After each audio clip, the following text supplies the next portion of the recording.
on in. If you are shopping for a car now or in the next 12 months, I want you to type me in the comments. All right, so we know who we're talking to.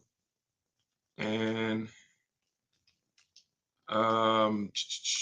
Instagram. All right, Instagram. I see Instagram log this out again because I switched from the screen. We're just getting used to this. But as you come in, if you are shopping for a car now or in the next 12 months, just type me. And I want to know, because I want to talk specifically to y'all. If you're shopping for a car, after that, that's fine. But I want to talk specifically to the people who are shopping now. Now, after you let us know if you're shopping, I want you to check in. Where we at? Where are we at today?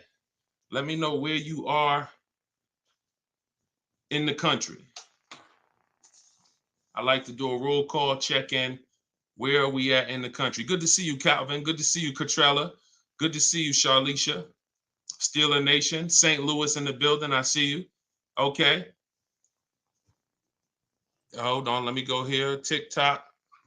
All right.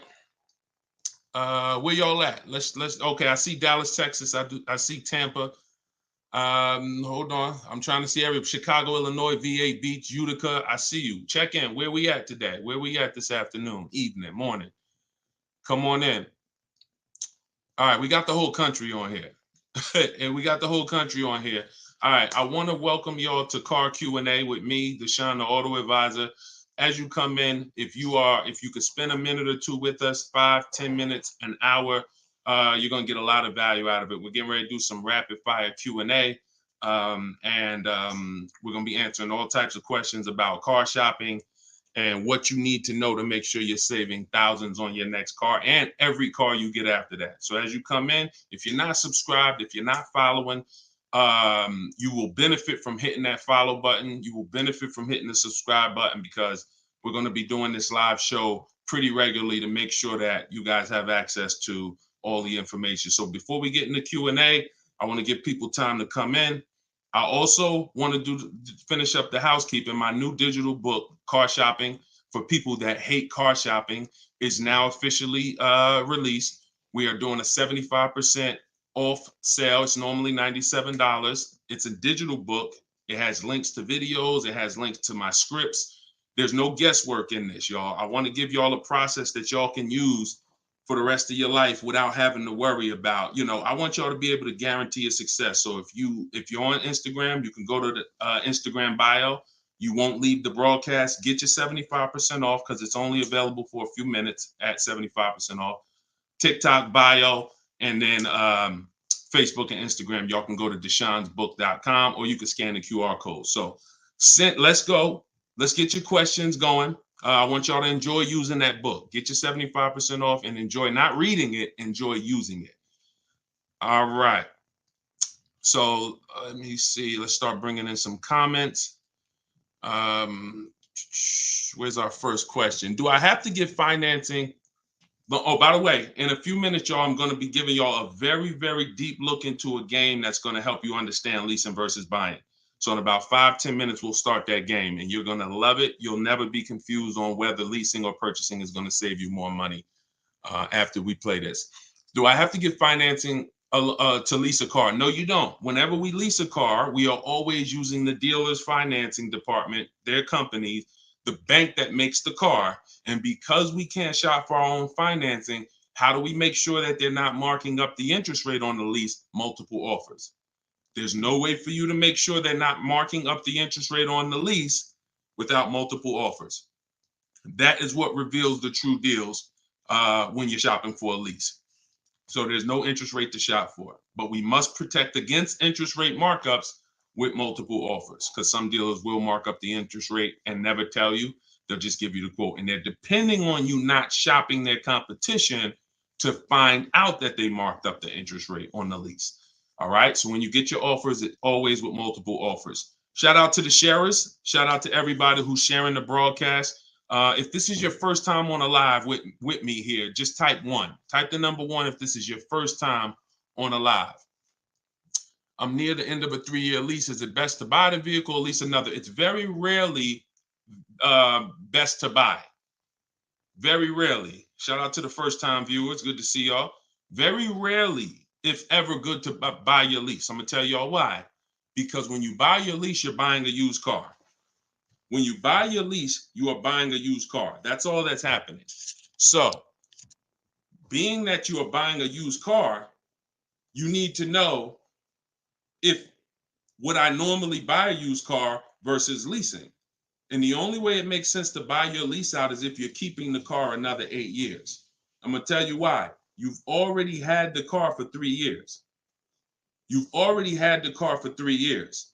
Most people, when you buy your lease out, you're getting another 5 or 6 year loan for the balance. So you're committing to 8 or 9 years of payments on the same car. This spills into bad lease deals. The reason we don't take 48 months leases on a lease, because we're paying too long on a vehicle that we're giving back. We never want to be tied up long term in a vehicle we're giving back. That's the whole point. Leasing is meant to be 3 years, 39 months, sometimes 2 years, depending on what they're offering, in and out, switching cars very fast, always under warranty, keeping our payments low. Okay. Can y'all light up TikTok with the likes? Can y'all continue to tap the screen on TikTok? I see we got a few hundred people. We got about 400 people on total, all the broadcast. Could you actually hit that share button? Because I promise you, y'all, no one will ever get mad at you for sharing my page with them. I guarantee you that. In fact, my goal is to get them to thank you. Hey, thank you for sharing that. I like that guy's stuff. We try not to waste any time here. What about paying cash? VJ Live said, let me put this question up on the screen. If you're on, make sure you're subscribed on YouTube so y'all can see the whole thing, the presentation, when we share these numbers. We can't do that on Instagram and TikTok. So VJ Live said, what about paying cash? I have about 15,000 and I don't want payments, but they keep trying to push me to 25 grand range so I can have payments. Here's the thing. If you can find a quality car for 15 grand, great.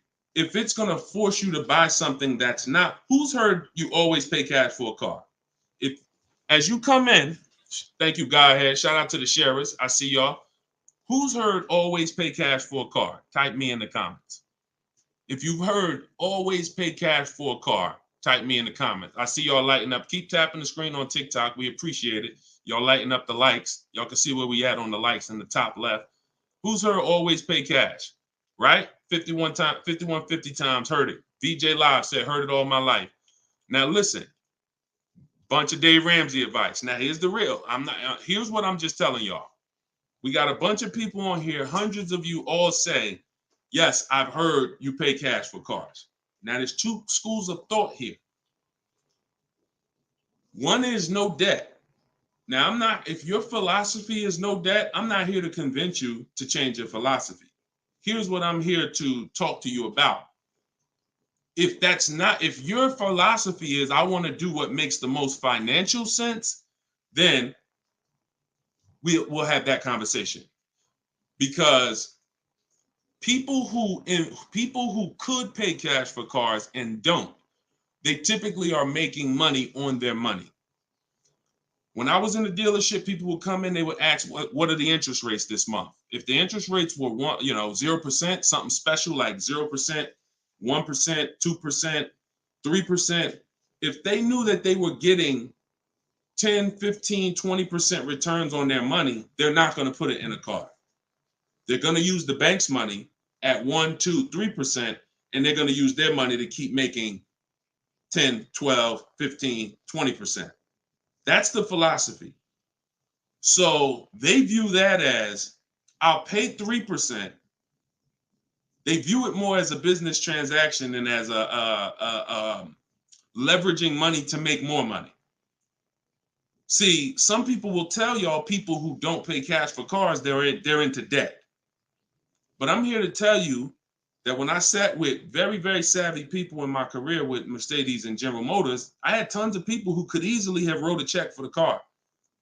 I want you to know that if your goals are to eventually get into making more money with your money, investing your money, getting 10%, 12%, 8%, trying to beat inflation, then you're going to have a problem putting your cash into cars. Because not only, if let's say we park right now, this is just as answering VJ Live's question, because I got it up on the screen here on YouTube and Facebook. He's asking about paying cars. And many of you, as you sit on the show, you'll see, Dad, that's a similar question. Many of you will see someone's going to ask the same question you have. When we start seeing that we can actually use the bank's money for less, we're gonna realize that when you put $20,000 of your hard-earned cash into a car, that money cannot make you more money. That $20,000 that you just put in the car cannot make you more money. You have maxed out the value of that $20,000. It's in a car, you can't pull it out. You could refinance, but that's not happening. You're going to refinance and just get another loan. The point is, your money's in that car now. So had you had an opportunity to invest that 20 and make 8%, 10%, 6%, 12%, that's what the people who don't pay cash for cars, who are wise, are doing. I'm not telling you there's a difference. Look, I talk a lot about budgeting. I talk a lot about affordability. All through my book, I have systems and boundaries. The rule of 72 and the 10th birthday, how long of a loan you take, how much, when should the car be paid off? That's all in my book. You can get it 75% off, or you can watch my videos. I'm going to always teach it. But if you want it all in one place right here, get the book, 75% off. It's in my TikTok or Instagram bio. But that's what we got to know. We got to know if we're going to use leverage and use the bank's money, there are extremes of leverage. There is over leverage. And we cannot be over leveraged. That means we're taking a loan that's too much, too long, we just want to borrow to try to afford a car. And you see this a lot with older cars, people buying luxury cars that they really can't afford because, brand new, the car is 80 grand. But if they get a 10-year-old one and they get a 5-year loan, now they're in a 2013 AMG Mercedes with 90,000 miles on it. So that's the opposite extreme. Using leverage and loans to buy things we can't afford. But then the other opposite extreme is paying cash when we don't have to. Finding that balance between getting the car we want, getting the best car we can afford. Because you said, hey, I'm trying to find a car for 15 grand. I can't find it. They want me to spend 20, 25. Well, the name of the game is you better learn how to find if there's any cars out there for 15, you better learn how to find them. And you look everywhere, you look over all the marketplaces, and before you raise your budget up to 2025, we have something we do called the perfect budget. You got to go to 17 first. You don't go from 15 to 2025. You go from 15 to 17. See if I can find anything good for 17. Oh, I can't. All right, now I go to 19. And I have this calculator that's going to help you guys inside the book. It's called the Perfect Budget Calculator. You put in the money you have, you put in what you want your payment to be. It's going to tell you how much car you can buy. You put in your state, so we could have. How many times y'all walk in, right? And you're like, man, I want to spend 25 grand on a car, but you forgot to factor in taxes and the fees. How many times does that happen? Type ouch if you've ever dealt with that. Let's be willing to be honest. You had a budget in your mind. This is what I want my monthly payment to be. This is what I want to spend on the car. Next thing you know, you're a little over that budget, or sometimes a lot over that budget, and you're leaving like, all right, I see you, 919 Mike. Thank you. I see you, Mika Larkin. Shout out to everybody willing to be honest. See, in order for us to really make sure we don't make these mistakes, we got to be honest of the fact we've made them. So that's what we want to do. We want a budgeting system that tells us when we can. You spend any more than this, and you're going to be over your budget. You said you want a payment of $400 a month. That means you said you only got $1,000 to put down, or nothing to put down. Here's what you can spend on a car. And when you use this perfect budget calculator, you're going to never go over budget. Because honestly, y'all, we don't want to be anywhere near our top of our budget. We want to be shopping under our budget. That's where I want y'all. Under your budget. That's why I said if your budget was 15 and then your max might be 20, 25 with a loan, all right, we got to go from 15 to 17, to 17.5 to 18. We don't just jump to 20, 25. But we need a methodical system to do that, to help us do that. How do I get out of an upside down lease? Jose, you can only sell out of it.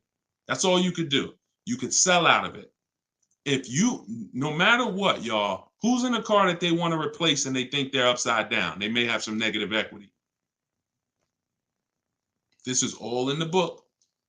I would really like y'all, the reason why I'm doing the 75% off, couple reasons. The book just officially came out, but I really want y'all not having to remember this. Yes, this live rebroadcast is going to be syndicated. So no matter when you're watching it, the information is going to be valuable and applicable. But I really want y'all to have the book so that you can actually reference the information over and over again. Thank you, B-Bad. Thank you for this info. Thank you, SJF Racing. So, all right. Yes, 25 goes to 30 real fast. Let me show y'all something, and then we'll continue. This is where we are right now on Goodreads.com. We're rated 4.94. We've already received 27 reviews, 31 ratings, and the book hasn't been out yet. So if you go to Goodreads.com, if you're on YouTube, if you're on Facebook, you can see what I'm posting. But I'm sharing the fact we're already rated 4.94, 31 ratings, and the book hasn't come out yet. So now that it's officially out, I really want y'all to have it. And so make sure you take advantage. Get your 75% off. It's normally $97, but while you're watching here, it's 75% off. Everything I teach is in there in one place, so you don't have to remember it. All right. If you have let's talk to the people who are in an upside down lease or upside down loan. First of all, we don't want to be there. I'm gonna tell y'all why. If you're in an upside down lease, that means you didn't pick your mileage correctly. That means something happened, because with a lease, you have to have predictable miles. You have to know how much you're going to drive roundabout. You got to be able to guesstimate. That's why if you're running a Turo business, when you're trying to rent the car out for, 40,000 miles a year, or you don't know how much it's going to be on that car. Could be 20, could be 40. A lease is not good because you can't predict the mileage. But in normal life, we can predict our mileage very closely. Now, when things happen, let's say you were working at home, and now all of a sudden you are, you're not working from home anymore. Now you got to drive into the office to 20 miles away. Well, that's a lifestyle change. That can lead to you racking up mileage penalties. But here's what we don't want to do. You don't want to buy that car, y'all. I'm going to tell you why. Every time you lease, you have a price that you can buy the car for. Most times it ain't worth that. Yes, in the last couple of years, we saw a couple cases where, the buyout prices were good. Before the pandemic, the buyout prices usually were nowhere near what you could get a comparable used car for. So if your car was 3 years old with 36,000 miles on it, the prices they were putting was to make you not buy the car, was to make you send it back to them so that they can handle it and resell it. So if the price wasn't worth it to begin with 36,000 miles, I've seen people, you go over your miles and you're like, I'm over the miles, I'm just going to buy it. The price wasn't worth it with good mileage. The price wasn't worth, if you had 36,000 miles, that car wasn't worth you buying for the buyout price. You actually have 48,000 miles and they want you to pay the same price for it. So it's important that if we have to deal with penalties because we didn't structure the lease correctly, or because we didn't quite know what we were going to be driving, or we had a lifestyle change, taking the penalty and applying it over to our next deal is always, not always, but in most cases, going to be less money than us buying an overpriced car with high mileage now. We cannot just keep buying our leases without doing a market check. So when you asked about how do I get out of a lease with negative equity, all you can do is find out what the penalty is. There's 3 ways that you could get out of this thing. You could either pay the difference. So if you got, you could wait until your mileage, and this is, all right. If you have negative equity on a lease, I don't even like to call it negative equity because there's no such thing as negative equity on a lease. There's penalties. That's different. Penalties on a car you purchase. Yes, there's negative equity. You bought it, you have a loan on it, the value is not worth the loan, negative equity. With a lease, we have penalties, over mileage penalties. And now some people say, well, I'm gonna go over mileage, I'm gonna get out of the lease 3 months early. But you don't realize if you get out of the lease early, what do you still have remaining? Payments. Three months of payments, 6 months. Who's ever had a dealer say, hey, don't worry about the payments, we'll take care of the old payments? Who's ever heard that? Type me if you've ever had a dealer say to you, don't worry about the old payments, we'll take care of the old payments. Okay, lots of you. The problem with that is the payments don't disappear. They always get rolled over to the next lease. They always get rolled over to your next deal. So what I want y'all to start doing is I want y'all to see that the money is not hitting. When you have negative equity, 5,000, you got this baggage from your old car, it does not go away. It gets either transferred or you can pay off the difference. So the key is to stay out of negative equity, to stay out of penalties, because yes, once you have them, they have to be accounted for. We got to find our great deal, and then we got to bring our penalties over on top of the great deal. That's all we can do.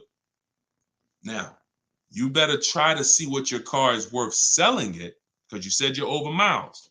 You call your leasing company, you get your payoff, you find out what your cash offers are. Go to Vroom. Vroom's out of business. Sorry, CarMax, Driveway, Carvana, AutoNation, and Kelly's Blue Book Instant Cash Offer. You can go to Car Guru, Sell My Car Too.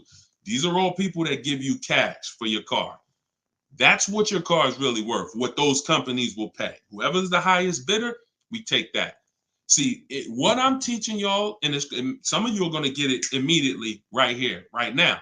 Some of you, it's going to take a while to get the fact that your money comes when your savings come when you start learning to make people bid instead of getting one offer. You get the most money when you start learning to make people bid. And so what you have to do is get multiple offers, find out what your car is worth. When you go on those websites, when they ask you is it a lease, say no, because their websites are set up to where if you put it's a lease, it's going to automatically trigger that they can't buy it. But they can buy it.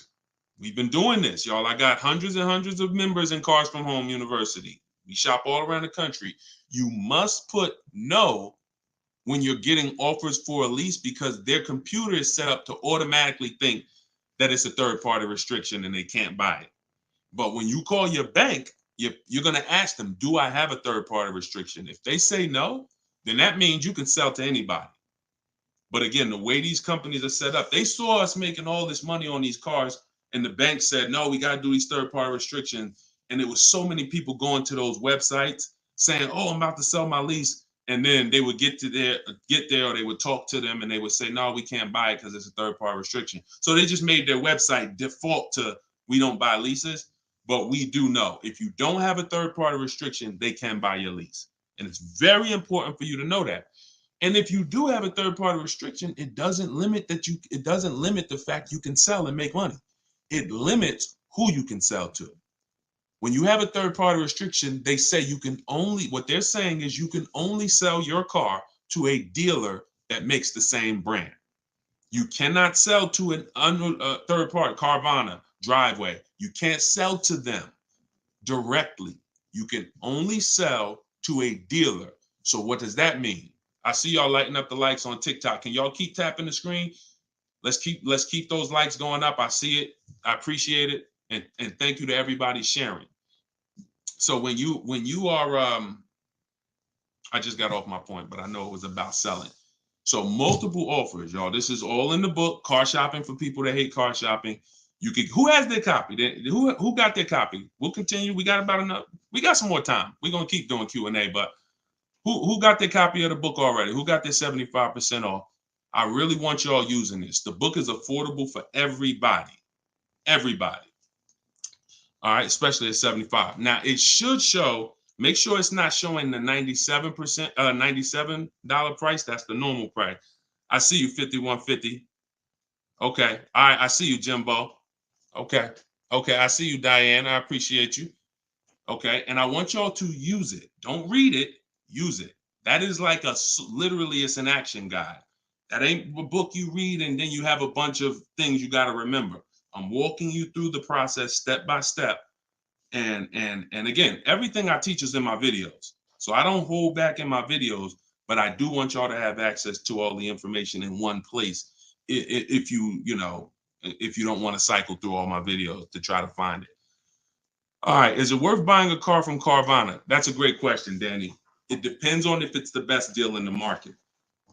Danny said, is it worth it to buy a car from Carvana? Now, you can put anything in there. You can put Driveway, any of these online sites, online car buyers, online used car sellers. But here's the game that we avoid. We cannot shop from them exclusively because here's what they try to do. They'll try to sell you a car based on variety. Hold on. My do not disturb should be on. My do not disturb should be on. So anytime you see,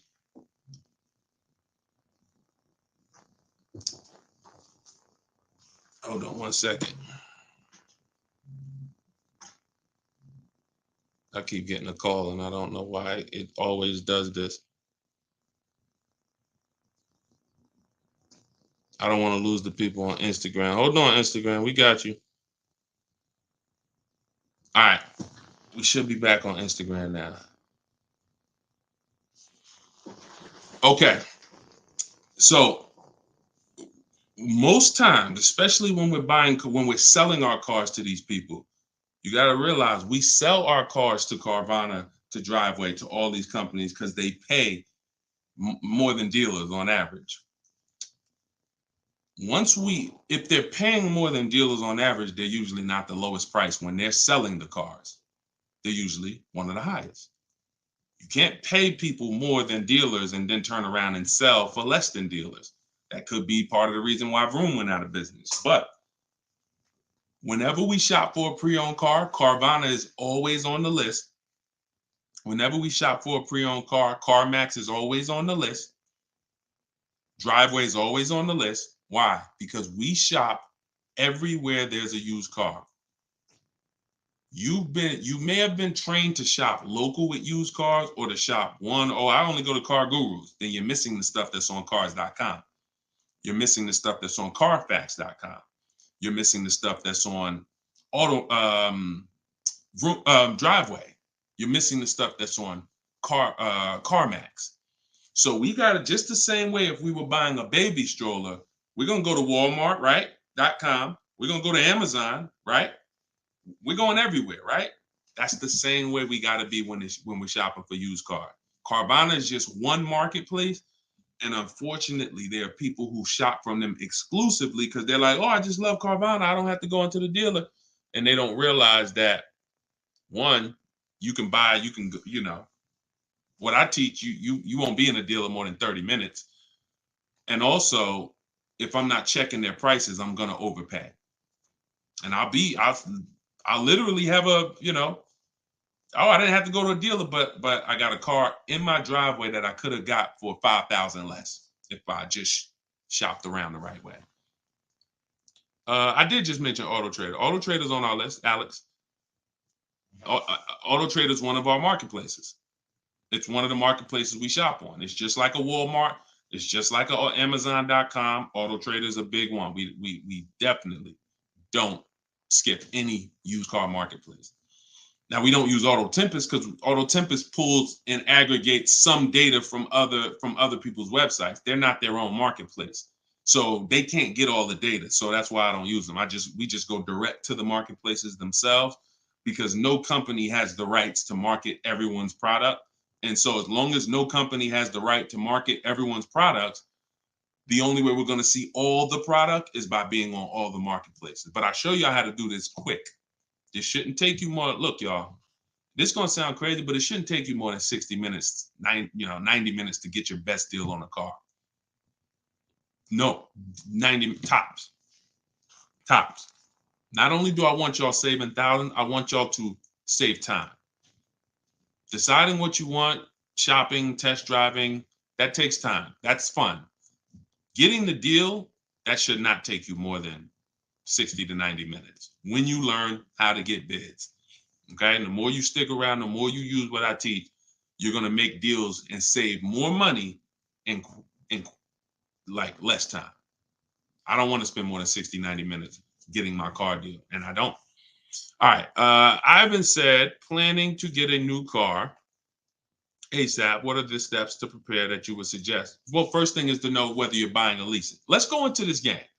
All right, let's go into this game. Thanks for reminding me. Now let's this is a game that I've done this on in some master classes. This is also in Cars from Home University, my video library. So what I want to show y'all is I want to show y'all this game I like to call Who's Winning. Okay? This is why. Now listen, we get ready to make some people mad at some people. I don't want y'all to get mad, but once y'all see this, y'all are gonna be mad at some people who taught y'all bad information about leasing, and it's cost y'all money. This is always step one. Now I'm getting calls from Facebook. How could this is so weird. I don't get how the heck I have my phone on do not disturb and I'm still getting calls. That is so weird to me. Got to figure that out. So bear with us, Instagram. Instagram is always the one that has to bear with us, you know. But all right, so this is what we're doing here. And look, go to YouTube or go to Facebook and watch the rebroadcast. Rob Rue said, "Where do I purchase the book?" Everybody who wants to purchase the book and get the 75% off, if you're on Instagram or TikTok, go to my bio, click the picture of me, go to my bio, you'll see a link, and then you'll see 75% off. Grab it. You won't even leave the broadcast, so you don't have to worry. You'll be right here. You'll still be able to hear me. And then if you're on YouTube, or you can go to deshonsbook.com. If you're on Facebook, go to Deshon's Book, or you can scan the QR code. So what we're about to do, I'm going to ask y'all a question. We're going to go down the road and we're going to compare two different people here. People who buy a car and people who lease. This is step one. Before you think about how much you're getting how much you're going to pay, your budget, any of the things, do I have down payment? Before we think about any of that, I want y'all to know what the most important question is. That's leasing versus buying. So on this screen, I'm comparing a person who leases and got a brand new $40,000 Jeep Grand Cherokee 2024. Now, I want y'all to look at this if you're on Facebook and Instagram. If you're on Facebook or YouTube. This person with a good lease deal is paying $500 a month. $500 a month for a brand new $40,000 car. Now, the person who purchases, some of y'all know every $5,000 on a loan is about $100 per month. So if you're looking at a $40,000 car, you're looking at about $800 per month on a 5-year loan. Now, I got this person in here on a 6-year loan at $675 a month. That's how much this car costs. 6-year loan, 3.99%. $675 per month. Let me ask y'all a question. Looking at this screen, who's winning so far? Two people drive off the lot in a brand new Jeep Grand Cherokee. They have the exact same vehicle. One is white, one is gray. One person's paying $500 a month. They're leasing it. One person's paying $675 to buy it. $675 for 6 years. Who's winning, the lease or the purchase? Put L or P. We're just talking about, literally, we just drove off the dealership. You sitting in this car next to me. We got the same truck. I'm paying $500 a month. You purchased it. You're paying $675. Who's winning? The lease. Exactly. If you're saying purchase, you're missing it. You and me are in the same car. I'm leasing the same car as you for $500 a month. You're paying $675 a month. Same exact car. Who's winning? Exactly. See, Rob, and these are the things where we can't look. There is no, the purchaser is not winning. It's not no. It depends. We have to go straight up. We have to go straight up by the numbers. See, that's where we lose at. We lose with all of this subjective, oh, well, it depends on how we look at it. No. You're driving a 2024 Jeep Grand Cherokee. I'm driving the same vehicle as you. I lease it, and every month $500 comes out of my household. Every month $675 comes out of your household. We have the same exact car. Who's winning? The lease. Exactly. That's what we got. We're gonna go down the road. And listen, go subscribe to YouTube. Watch we're gonna syndicate these episodes. So you might be watching the syndication. It doesn't change the value. I want you to see that $500 a month coming out of someone's household is $175 less than $675. So the person who leased so far is $175 per month richer. Every month, the person who's leasing over here is $175 per month richer. Now let's go to the next slide. Now, 3 years later, person wants to buy. Person wants to buy. Now, here's the thing about the purchase. There's an amount you owe. On a 6-year loan, they would owe $24,000 at the end of 3 years. I've already done it. You can watch this.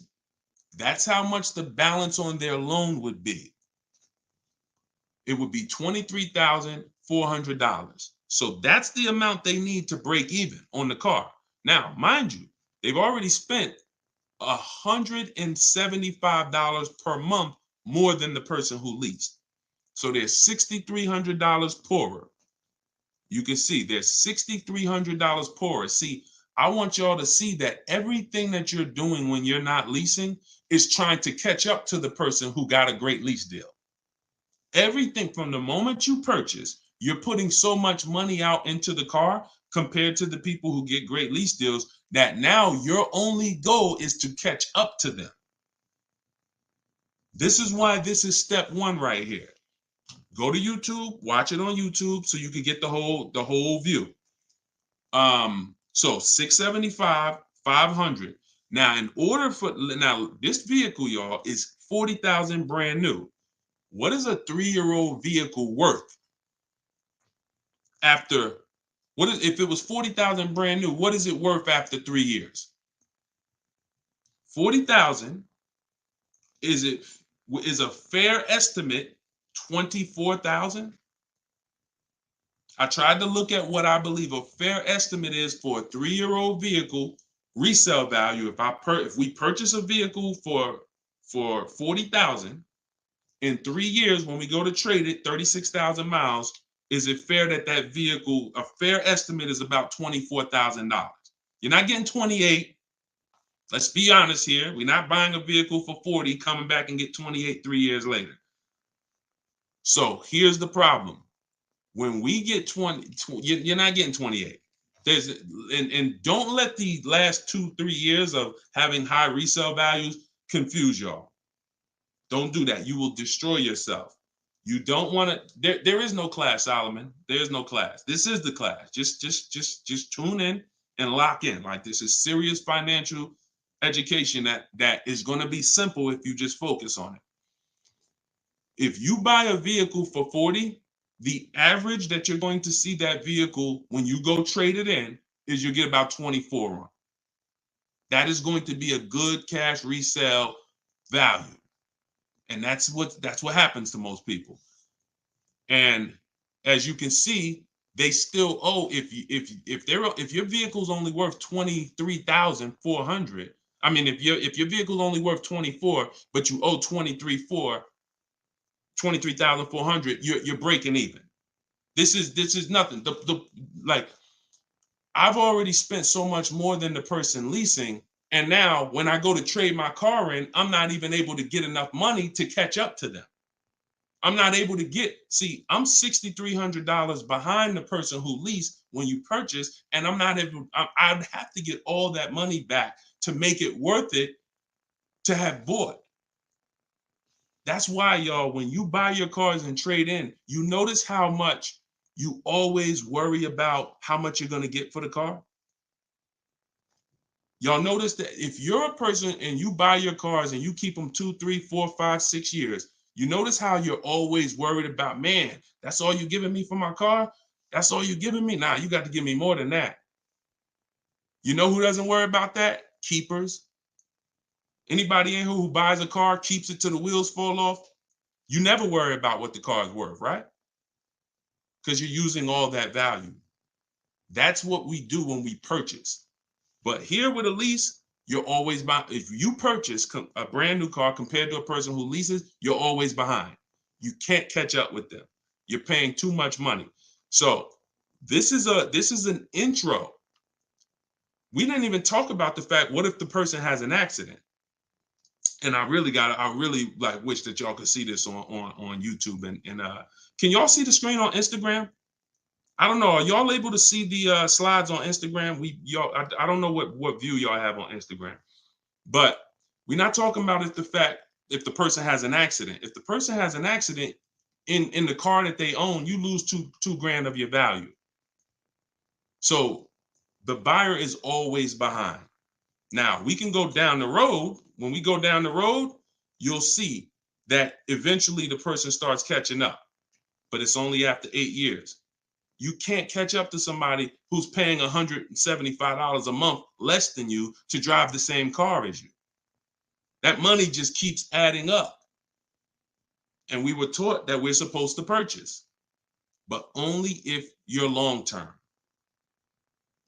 That is when you purchase. 8 years, nothing more. All right, so I got to see how I'll probably try to do this and go deeper when I can get some. It's hard to do it because they can't, everybody can't see it. So just watch the replay of it, and you'll be able to see it. But this is the difference, y'all. Queen Mama said, "I'm a keeper and I need to break. I need a break from car payment." See, but let me ask you. Can I ask y'all a real question? Why are car payments the only payments we need a break from? Let me ask y'all a very real question, because car payments we need a break from, but we're okay with cell phone payments. We're okay with insurance payments. We're okay with car insurance payments. We're okay with, this is like a cost of living. And I don't have a problem when it comes to financially, I want to pay cash for a car, and I'm just going to keep my debt down, and I'm going to make sure that, the interest rates are high right now, so I'm not going to look to borrow. I'm just going to pay cash. That's fine. Paying cash as a savvy move is like, the bank's money is too expensive. I'm not investing. I'm not investing my money in anything. I'm just going to pay cash. But why are car payments the only ones it's the only payment we look and say, well, I want to avoid that. We don't do it with houses. We don't do it with anything else in life. And sometimes it makes us get a bad car because we like, oh, I'm just going to save up $8,000. I'm just going to say. Meanwhile, if we knew how to properly structure our deals, we can get the best car for our budget, under our budget. Because y'all know all cash is saved up payments, right? All people be like, oh, I'm going to pay cash. If you save up $20,000, that's just a bunch of saved up payments. Yeah, she said, I'm tired of house payments too. I understand. And again, if we have the cash and we can go and we can look, I'm going to teach you how to pay cash for cars if it makes sense. And if you have cash, that's great. We got to make sure we get the best price on the car. But at the same time, you need to know when it doesn't make sense to pay cash. If they're doing 0% financing on the car you want, why wouldn't we use the bank's money at 0% and let our money continue to make money, or continue to keep our cash free? So again, because there's nothing to justify it. There's nothing to make it make sense. Oh, I don't want car payments. I don't want any of the payments that I have in my life. But my goal is to get the best the best out of what I'm paying for. But yeah, it's a lot that goes into it. You got to make sure that those that's why, y'all, we got to shop below our budget. I need a break from rent. Yeah, we got to shop below our budget. Look, when we let people talk us into cars that are above our payments goals, that are above our monthly expense goals, oh, now we get tired of them. But if your monthly budget was 500 and you went in and you left with a great car at 450, 425, you ain't really tired of that payment. You're tired of the payment, right? Like, you're tired of the payment that's 700 when you really didn't want to go above 650. Now you're like, dang, I'm paying 700 for this car. Dang, I'm getting tired of this. When you're under, you don't get tired when you're under your budget. You get what I'm saying? Does that make sense? Type I don't know, $, if that makes sense. We only get tired of payments when they're over our budget. When they're comfortably within our budget, we're never tired of them. That's why we're fine. So, but we got to learn how to get the best cars for our budget, and that comes through multiple bids. You have no idea. And then it comes through leasing versus buying, which is what we've been talking about in this initial thing. In this initial thing. I'll try to get everybody on one stream, where y'all could all see, because I really want to focus on the people who can see the slides. And because I know I could engage with them because they can see the slides, and then but it's people who can't. So that's all right. We'll continue to adjust. But you got to know, believe me when I tell you, thousands of people have learned that the biggest issue of affordability for the cars that they're driving was the fact that they didn't understand leasing. Leasing is going to get you 30, 40% more car for the same money when you learn how to get great lease deals. All day long. So if it's people who driving a daggone $50,000 car, they got a $900, $1,000, $1,100 a month payment. At the same time as people driving $50,000 cars, and look, this is their payment. I'm gonna show y'all something that's gonna blow your mind. You can't believe that this is a payment on a car. Right here, look. Greg is in our Facebook group. He's in our Cars from Home University program. He said, my first time posting here. His MSRP on his car that he got, it's a Kia EV6 Win with the tech package.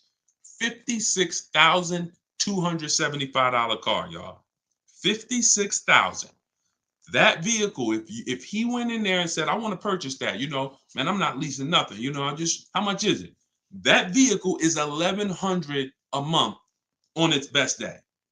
5-year loan, $1,100 a month. If he stretches out the loan 6 years, maybe it's $1,000 a month. I don't ever recommend you go above a 6-year loan. When we get into structuring our deal, y'all gonna hear me talk about the rule of 72, 10th birthday. We don't ever want to go above a 6-year loan. It's very risky, and it's a sign of affordability. We can't afford the car. It's like a 40, 50-year mortgage. So the point is, if he walks in to get that car, he's leaving with a $1,000 car payment. Same car. Look at what he got, y'all. Shopping multiple offers. The dealer that won the bid, his payment is $527 a month. $527 a month. He gave him first month's payment, and he drove off. He said no other dealer came close. Some people may have shopped that car and said, Deshone, I was shopping a lease for that car. They was telling me it's $800 a month. Absolutely. That's normal, because the overpriced dealers that we don't buy from are going to take their shots. But in order for us to see that, wait, this car is not really $800. The best deal on this car is $527. We have to shop multiple offers. Now, it's not always going to be that dramatic, but I promise y'all, when y'all shop multiple offers, it's going to blow your mind. The best deal to the worst deal is going to be $3,000 to $5,000 different. And you're going to see that some of the dealers that you've trusted the most, that you've been buying from, maybe your family been buying cars from them, some of them may be the ones to take the biggest shot at you.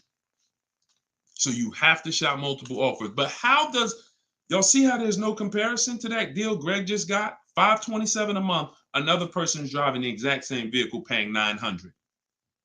This is how, when y'all see these videos of that, people average car payment is $1,000. How? Because they don't understand leasing. They don't understand leasing. Once you understand leasing, you'll understand how these people are getting jammed up and how you may have gotten jammed up in a high car payment for a car that you might feel like, oh, I'm paying way too much money for this car.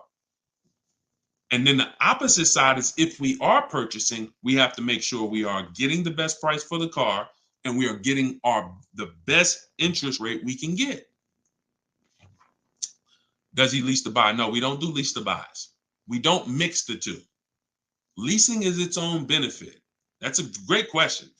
Great question. Let me put the banner back up for those of you who want to get the book. See, if you don't want to have to remember all of this, grab your book. My new book is called Car Shopping for People That Hate Car Shopping. It's digital, so you could download it, be literally using it in 2 minutes, and just go to deshonsbook.com. It's 75% off for our launch, and you can get your copy. If you're on Facebook or if you're on Instagram or TikTok, you could go right to my bio.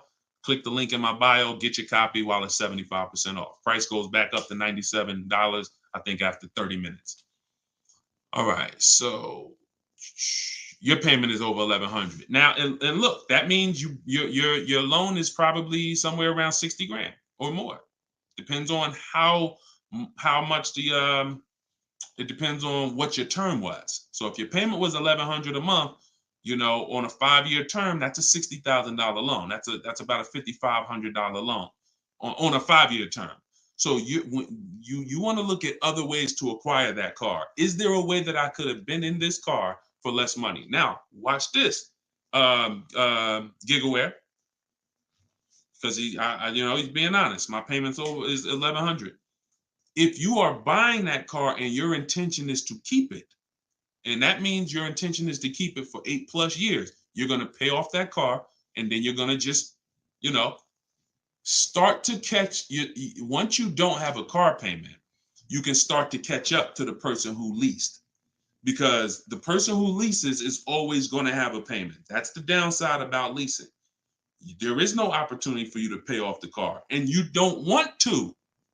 Again, it's not like when you're not keeping cars long enough, you're getting great lease deals. The goal is not to pay off the car. The goal is to drive the most car I can for the least amount of money. That's the goal with a lease. The goal with a purchase is to now pay off the car and start to now keep the car long enough for the depreciation to cool off. Depreciation is the value that it loses every year. Thank you, Becky. Good to see you as well. Long time. Great to see you. So depreciation is the value the car loses every year. When you buy a brand new car, you lose 20% the first year. Then you lose 15%. Then you lose 15%. Then you lose 12%. Then you lose 10%. And as you keep the car longer, it gets to a point where you're only losing 5% or so a year. But you must keep that car long enough to get to that point. And what many of you have been taught to do, you may have been taught to, man, I buy my cars and then I'm replacing them in 3 years. I'm replacing them in 5 years. Now I'm replacing my cars when they're losing the most value. That's not when you want to replace a car. You now bought the car, it's losing value like crazy for the first 6-7 years. Now, perfect. It's going to cool off now. It's paid off now. Now I can start to recoup some of all that money that I put into that car. But most people don't do that. You may have been taught, I just go and get another car and I start the process all over again. So not only are you never getting to benefit, not only are you always having a payment anyway, you're not getting the benefit from all the money that you're putting into these cars. You're never allowing the depreciation to cool off to where you got no car payment and you just got a car out there and you can stack some of this money up. It just happens all the time. It's an issue of not understanding leasing. Leasing is for short-term people less than 8 years. Purchasing is for long-term people more than 8 years. And don't worry, we'll continue to go deep on this. All in the book. So anyway, anybody who wants to really know this and have it all in one place so they can use it, if you're shopping for a car now or in the next 12 months, you need this stuff right now. You know, I got tons of videos all over all my Facebook pages. But if you want all the information in one spot, get your book at 75% off. Just make sure that it's not showing the $97 price. Whenever you click to the website, make sure it's showing the 75% off price. So you can purchase off the bank loan. I don't know what you mean by that, Skinner. Is it smart to lease and then buy it out? No, see, and again, that's a very common question. Yo, what's the benefit of that? I mean, somewhere along the lines, we heard about leasing to buy. We don't want to, you're only leasing because you don't want to buy the car. You're buying the car because you want to keep it and take care of it for the long run. I see you, Dr. Coop. Congratulations. She said, I got the book. Enjoy it. Use it. Don't read it. Use it. And, I really can't wait to hear your success story. There's no reason. Look, when I'm going into a lease, and you got to have this in your tool belt. Some of you, your children are not going to keep a car 8 years. You're going to need to set them up to get a great lease. Yeah, you might be a person who like Deshone. I just buy my car, man, I keep it 10 years. If that's you, type K for keeper. Most times, if you buy your car, you keep them 10 years, type K in the comments for keeper. Thanks, Ambi. Said keep killing it. Appreciate you. If you are, the book is called Car Shopping for People That Hate Car Shopping. It's in my TikTok bio and it's in my Instagram bio. But I think you only got, it's 30 minutes. You could get it for 75% off. While everybody is on, you could get it 75% off. Okay, so keepers, you are not, you're not worried. That's when you buy. When I'm going into lease, I'm not thinking about keeping. We don't want to mix the two. Leasing is, I'm going to get a great lease deal where I drive a brand new car for pennies compared to purchasing. Or for a small percentage compared to purchasing. That is a lease. My goal is not to buy the car. It's not to buy the car. You see, when we keep, we win. When we lease, we win, as long as we're getting good deals. But it's people who are mixing the two, and that might be you, and that's where we lose. We buy, and then we trade. We buy, and then we sell it in 2 years, 3 years, 4 years. We tired of it. Oh, I'm gonna go switch out of this. That's mixing. The other one is you lease, and then you purchase the lease. So you lease your vehicle, and then you go buy it at the end. That is mixing. You don't want to mix because the benefits of leasing are laid out. The benefits of purchasing are laid out. Very clear, separate benefits. When you mix the two strategies, you lose the benefits. And again, most people who would tell you they bought their lease, they're buying it with a 5 or 6 year loan when they've already been paying 3 years to lease it. The lease is 3 years. The loan is 5 years. That's 8 years. And I'm going to tell y'all how this happened. How I figured out this was so bad, I'm going to be honest with y'all. I was in the dealership one day.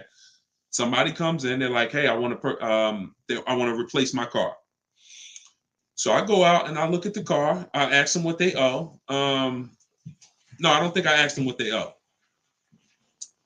They come to the dealership.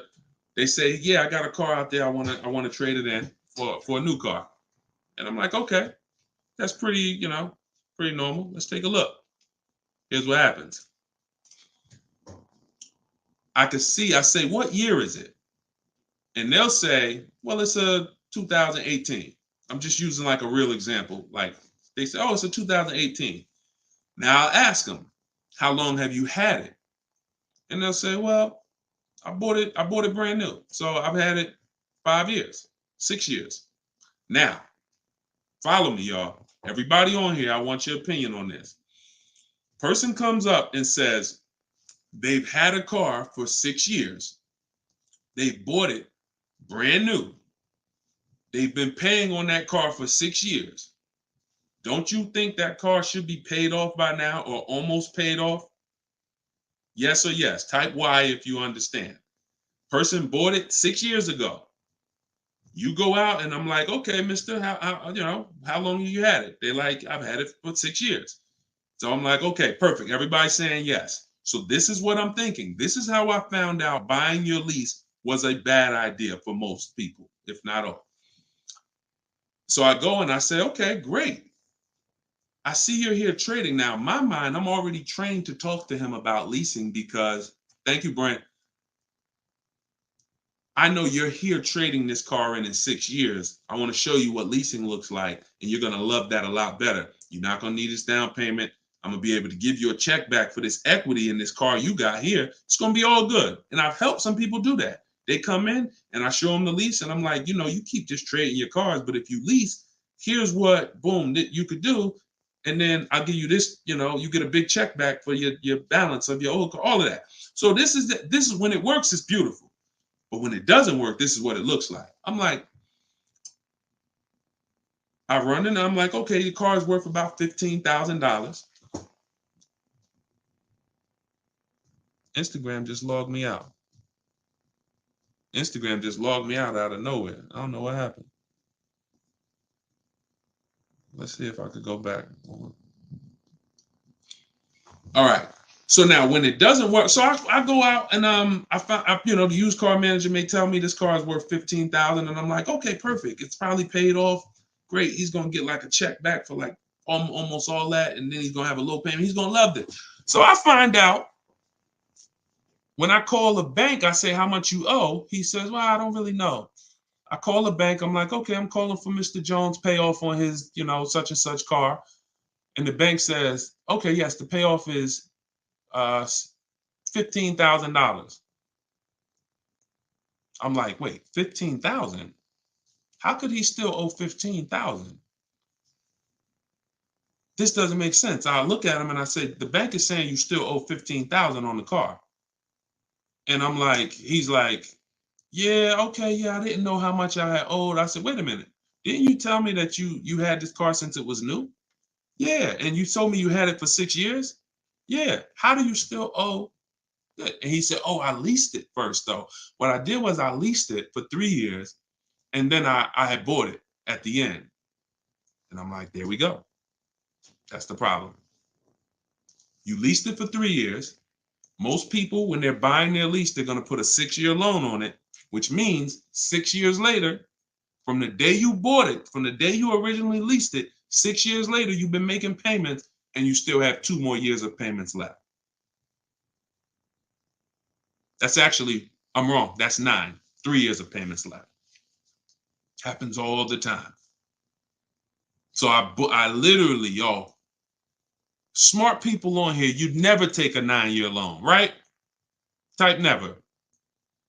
You never take a 9-year loan. If you're enjoying, please subscribe to the YouTube channel. If you're not subscribed already, we still got probably 400 or 500 people on here throughout all the platforms. If you, whatever platform you're on, make sure you're following us, because this is the stuff we do. You would never, right?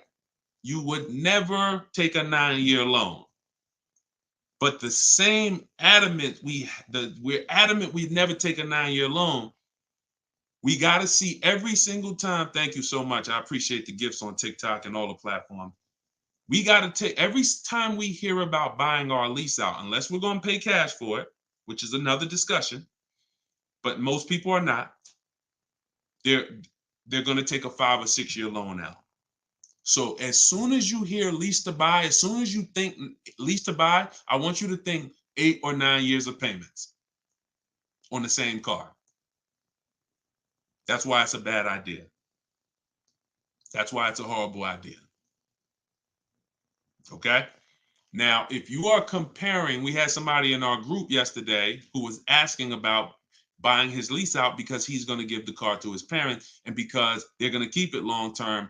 And the value of the car compared to the value of a similar used car is a great deal. That's different. Buy it. Because all you're doing when you're buying your lease is you're buying a used car. It's your car. I used to help people buy their lease. Hey, they come out of the office, we switch the plates because we got to re-register the car. And I'm like, okay, so how was it? Now they just signed up for a 5-year loan, 6-year loan on a car that they've already been in for 3 years. They're not really excited about it. You know, I've had the car for 3 years. At least when you go buy a used car, you're excited about it. You're excited. Oh, nice. It's new to me. But when you buy your lease out, you're not really excited. Thank you, man. Y'all going crazy with these gifts and everything. I appreciate it. So these are the things, like what I want y'all to have. As long as you stick with me and you learn what I teach, you're going to have clear boundaries that you operate in that always protect you. That's the name of the game. There's clear things I do. There's clear things I don't do. I know I have rules. I have boundaries. And what I want y'all to get familiar with is the 8-year rule. The 8-year rule is the first rule. It says if you're not keeping your car 8 years, you should not be buying it. You can't outlive the depreciation. You cannot outlive the depreciation compared to someone who purchases. Now, it's too much to go deep on right now. We'll go deep because I know some people thinking, oh, Deshone, but if I pay cash for a brand new car, I'll pay less overall. Yeah, but if you pay cash for a brand new car, you're still laying out all the money. You're still laying out all the money and you're still trying to get that back. You're still, oh, I paid 30 grand, 40 grand, 50 grand. Do you understand that a person who leases that same car, what would you rather be? Big dog who thinks you're big dog because you're going to write a $50,000 check, or a person who comes in and says, I'm going to get that car for $500 a month. Do I want 50 grand coming out of my bank account going into a car, or do I want $500 every month? It's much more, it's a much more pleasant feeling to give a bank $500 every month to drive their $40,000 car than it is to say, okay, you want this $40,000 car, then you come give us a check for the whole amount and the taxes and everything. Now I'm taking the check out, boom. And again, there are situations where that's right, but I want you may have been somebody who's like, yeah, but I don't think it's right for me. And that's okay. That's okay. I'm not one of these people that's going to make y'all feel like you are wrong by using leverage and learning how to creatively acquire cars where it's a little bit of money coming out of your bank account every month versus what people have told y'all and how you should be buying cars. Thoughts about leasing luxury vehicles. It doesn't change, Dr. Doctober. That's a great question. He said, what are your thoughts about leasing luxury cars? Same principle, 8-year rule. I don't care whether you're leasing a G-Wagon, whether it's a Bentley you're looking at, whether you're looking at a Toyota Corolla, the 8-year rule is what applies. Because the 8-year rule takes into account the depreciation. If you look and say, that's a car I'm keeping for 8 years or more, you buy it. If that's a car you're not keeping 8 years, you're going to see you'll pay thousands less and drive a better car leasing it, even if you try to buy it used. So I'll need more than one broadcast to really go deep on this. I'm just getting familiar with how to use all of these tools where I can show you all stuff. But we'll continue to go deep on this. This is not a subject. If you've gotten years and years of bad advice, it's not always. Some of you get a breakthrough immediately, and some of you it takes more time because again, it's been beaten to your head, and people with loud voices who shout tell you this is what you do, or you never do this, or you always do it like this. You know, like who's heard somebody say never buy a used car? I mean, never buy a new car, always buy used. Who's heard that? Type of U for used. If you were taught you always get a used car, you should never get a new car. Who's taught that? And we got a couple more minutes. We'll stay on. We'll do some more questions. As long as y'all continue to share the broadcast and continue to stay tuned in, I see we still got hundreds of people on. Then we'll continue. All right, now let me tell y'all how. See. You either have to teach something that works for everybody, or what you teach will mess people up. If somebody says to y'all, every single one of you should be buying used cars, because that's what they'll say. Never buy a new car. Everybody on here should be buying a used car. So that means you think everybody in the country should be buying used cars, right? Yeah, absolutely. Nobody should buy a new car. Nobody in this whole country should buy a new car. Like, no, always buy a used car. Okay, perfect. So let's just say if you had your wish everybody in the country will be buying used cars, right? Because that'd be better for them, right? Yes, if I had my wish, everybody would be buying used cars. Then here's my question. How do they become used cars then? How do they become used cars if everyone is buying used cars? I want y'all to think about this. If you had your wish, you could snap your finger, Mr. Financial Advisor, whatever you teach. How could everyone buy used cars? It's impossible. The cars come in new. They don't just, so if everybody was buying used cars, what's happening to the new cars? They're just sitting there. And then, so that's not a practical solution. How do we acquire? Who should be buying brand new cars? People who are going to lease them, and people who are buying new cars, who want to purchase, keep long term, and you could afford new. That's only if some people say, Deshone, I want to buy. I'm not leasing, I want to buy. I keep my car, but should I buy new or pre-owned? That depends on budget. That depends on, unless you want one specific from a year, somebody would be like, oh, I want this special year. But if it's a case of, you know what, I can afford both.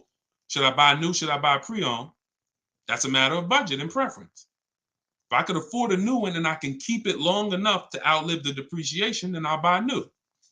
But if I can't afford to get a quality vehicle for my budget, then I'll buy pre-owned. And some people want to treat themselves. Some people like, I only get a new car every 10 years, Deshone. I'm going to get something new. That's fine. That's fine.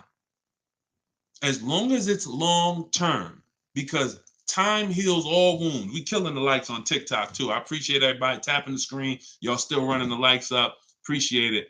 Shout out to the subscribers. If you haven't subscribed to us on YouTube yet, please, we invite you to subscribe. This is what we'll do. You'll get notifications of when we live, so you can make sure you tapped in. I see you, Barbara. She said, I just bought the book. I appreciate everybody who got the book at 75% off. This is the launch. I'm excited. As y'all saw earlier in the broadcast, we're already rated 4.94 on Goodreads.com. We got 31 reviews.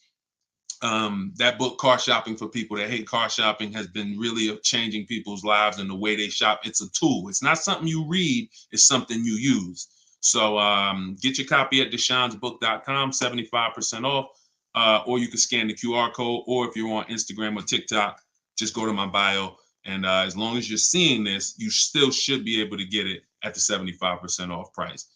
And it's immediate download. So, and you'll see as you read it, there's a reason I had to make it a digital book. I couldn't print it because it links to videos, it links to docs, I got scripts that it links to. There's no way I would have been able to do it printing the book. And then also, sometimes I need to update stuff, like Vroom went out of business 2 months ago. If I would have printed the book, now Vroom is, I need to be able to update real time when something happens, and I couldn't do that with a print book. I didn't want thousands of print books out there, and then something changes, and now I got to tell people, oh no, you got to get volume 2 now. You know what I'm saying? Thanks, Angelina. All right, so Dr. Coop says, I have a paid off Toyota. I don't want to trade it. Should I have a down payment? You don't need, look, if you can find a deal on the vehicle you want below your budget with no down payment, then do it. You said you have a paid off Toyota. You don't want to trade it in. Now, here's what I ask people. You put the vehicle to use, because if you're going to go and get another vehicle, then you're going to be paying for that vehicle. You don't really want, the only people I recommend have an extra vehicle is if you're a high mileage driver. Who's a high mileage driver? You're driving over 20,000 miles a year. Over 20,000 a year, type HM for high mileage. These are the only people that it benefits you having a paid off car like this. So sometimes it's worth it to buy your car, pay off the first car. And here's what I like. All right, so we got a lot of high mileage drivers watching right now. So I have a strategy in the book, and what you'll hear me talk about is really 2 routes for high mileage drivers, so that y'all can stop having all this negative equity when you come in to replace your vehicles. What typically happens with high mileage drivers, and the reason I suggest to them 2 cars, 1 car payment, is because they're putting so many miles on their vehicle, but your loan is a normal loan. Your loan is a 5-year loan or a 6-year loan. Those loans are made to go down for the normal or average driver. And even the average driver is going to have negative equity on these loans in the short term. So when you are destroying the value of your car because you're putting 20,000, 30,000 miles a year on it, it's going from being worth 20 grand one year to now it's worth 12 grand the next year because you put 30,000. You're destroying the value of it, but the loan that's attached to it is not moving. This is the indicator that the loan and the purchase price or the value of the asset is totally unrelated. They don't matter. That's why you have to make sure you get a good price on the asset. You can't just pay attention to what is my loan doing, because your loan doesn't tell you what you're really in the car for. So check it out. You now are putting all this mileage on your car. You come in 4 years and you're like, hey, you know what? Car got 200,000 miles on it now. Let me go ahead and trade this thing in. Problem is 200,000 miles, you still got 2 years left on the loan. You still owe 15 grand. You still owe 12,000. You still owe 20,000. And you are now seriously hurting your value, your next deal, because all that baggage you got to come to this next deal. The solution to stay out of that is to make sure that you are having I teach either 2 routes. Well, the third is really just be a long-term person. You could drive 30,000 miles a year. And if I'm a long-term person, I'll just have 300,000 miles on my car in 10 years. And then I just go switch it. It's keepers here that's long-term people, high mileage drivers, and they get their car. That thing got 250,000 miles. It's mostly highway. And in 8, 9, 10 years, they go and they replace it. No need to lease. Again, continuing theme. Long-term, don't think about leasing. Because some people who just tune in and they catch a brief, oh, is this so everybody should lease? No. That's what I'm trying to tell y'all. Long-term people, long-term purchase, you buying a car for your kid in college and they're like, yeah, I'm going to keep that thing for 10 years, man. You know I'm boring. Great. But most kids are not. They're like, hey, when I get my job, when I turn 24, I'm probably going to want something different. So if you're not a long-term person, you should be purchasing. But I mean, you should be leasing. But going back to the high mileage, y'all, this is how it works. The 2 strategies for high mileage drivers is to have one separate car. You pay that thing off. And now that becomes your mileage car. And you go and lease a nice car. This is beautiful. This prevents you from having 2 car payments. And this allows you to have a nice car that you're not destroying. So you pay off that first car. If you're going to go this route, your first deal is a purchase, because you're going to get that first car, pay it off, could be new, could be used, but it must be quality. Pay it off. And as soon as that car is paid off, now I go lease my nice car. So I might be putting a high mileage on that first car I'm buying, but once I go lease my nice car, now I got a payment over here. My nice car is over here. And this is when I take out to dinner. This is when I want to go out and have a good time. I don't want a car that I'm just always putting, 30,000 miles a year on. Now I split it. And this has allowed so many high mileage drivers to continually be able to predict what they're going to put in these cars, because now they can't. You cannot predict how much y'all are spending on these cars, high mileage drivers. Y'all are losing so much on resale value. Your loans are just so high and they're moving slow. You don't know how much you are losing, but I break it down for you. It's thousands. You can't destroy the value of a car and then go trade it. It follows you. So that's one strategy. Second is a high mileage lease. Second is straight up. First time I experienced this, I had a guy came in and he was bringing back a lease with 75,000 miles on it. And I asked him, I said, man, I didn't even know. And that's my ignorance. I was selling cars and I didn't even know that was available. And I said, let me ask you a question. How long you been doing these, like, what do you do? He's like, I'm in sales. Like I do 25,000 miles a year, every year. I said, okay, wow. And you lease your car? He said, yeah.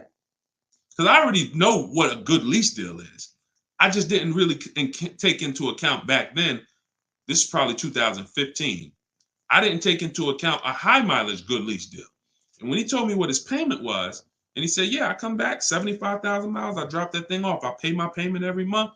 Now here's the thing, he might only be paying $150 or $200 a month more for his super high mileage. But that's much better than him buying the cold car, destroying the value, coming back and trying to trade it with 10, 15 grand negative equity. So strategy, you are not really purchasing cars with strategy until leasing and purchasing is in your tool belt and you know when to use which. For your family, not just you, for your family. It's not just you. All right. So great questions.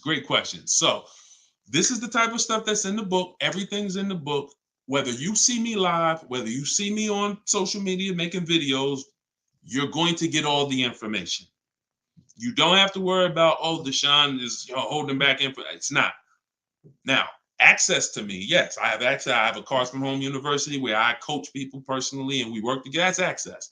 But as far as the information's out there. It's how you want the information. We'll get it to you anyway. If you want it all in one spot, get the book, get Car Shopping for people that hate car shopping. Download it now. It's 75% off. Scan the QR code or go to deshonesbook.com or go to my Instagram or TikTok bio and get your 75% off copy. But other than that, you don't have to worry about not having the information. See, what y'all have had to deal with is how do we make great car deals? How do we not pay penalties when we don't have the information? But now the information's here. It's here for you. It's just you got to decide, how do I want the information? Do I want to look through all Deshone's videos? I got a video on every topic. More videos to come. They're not in order, and they're for different people. Some of you are going to purchase used cars. Some of you are going to lease. Some of you are going to buy a new car. Some of you are going to pay cash. Some of you have good credit. Some of you don't. So throughout all those videos, you got to sort through that. In the book, you're only following one path. When I do videos, when I do a book, it's like one path. Let's stay focused so that we can keep you on track. That's why it's step by step. Yeah, that's how the book is designed. All right, how do you purchase a vehicle without proof of income? That's tough. You need other things that are going to weigh. That's a good question. So if you don't have proof of income, credit profile gets you approved, not credit score. So proof of income is usually only required when you have a lower score or you have a new company, new business, and they need some type of way to, try to, make sure they're going to be all right recouping their money. How is the car going to be paid? So if I didn't have proof of income, then I got to work on credit. Or I got to have a lot of cash. And even then, what's the reason we don't have proof of income? Once I know that, I could better explain. What's the reason we don't have proof of income? Seems dealers don't care about mileage if you release with them. That's now good time. So now watch this, y'all. This comment just came in. We'll still cycle through all the comments. We got another little while in this hour. We're getting through as much as we get through. It's good time on YouTube said, seems dealers don't care about mileage if you release with them. Absolutely a mirage. I asked y'all earlier, who's had somebody a dealer say, oh, we'll take care of the old payments. We'll take care of the mileage penalty. It's absolutely not true. And since 2006, here's the only time, shout out to y'all running the likes up on TikTok. I appreciate it. Y'all keep running them up. Thank you so much. Shout out to the sharers. Because everybody who shares good information, just hit the share button wherever you're at and share with somebody if you're in this sharing. So I've never seen mileage taken care of, ever.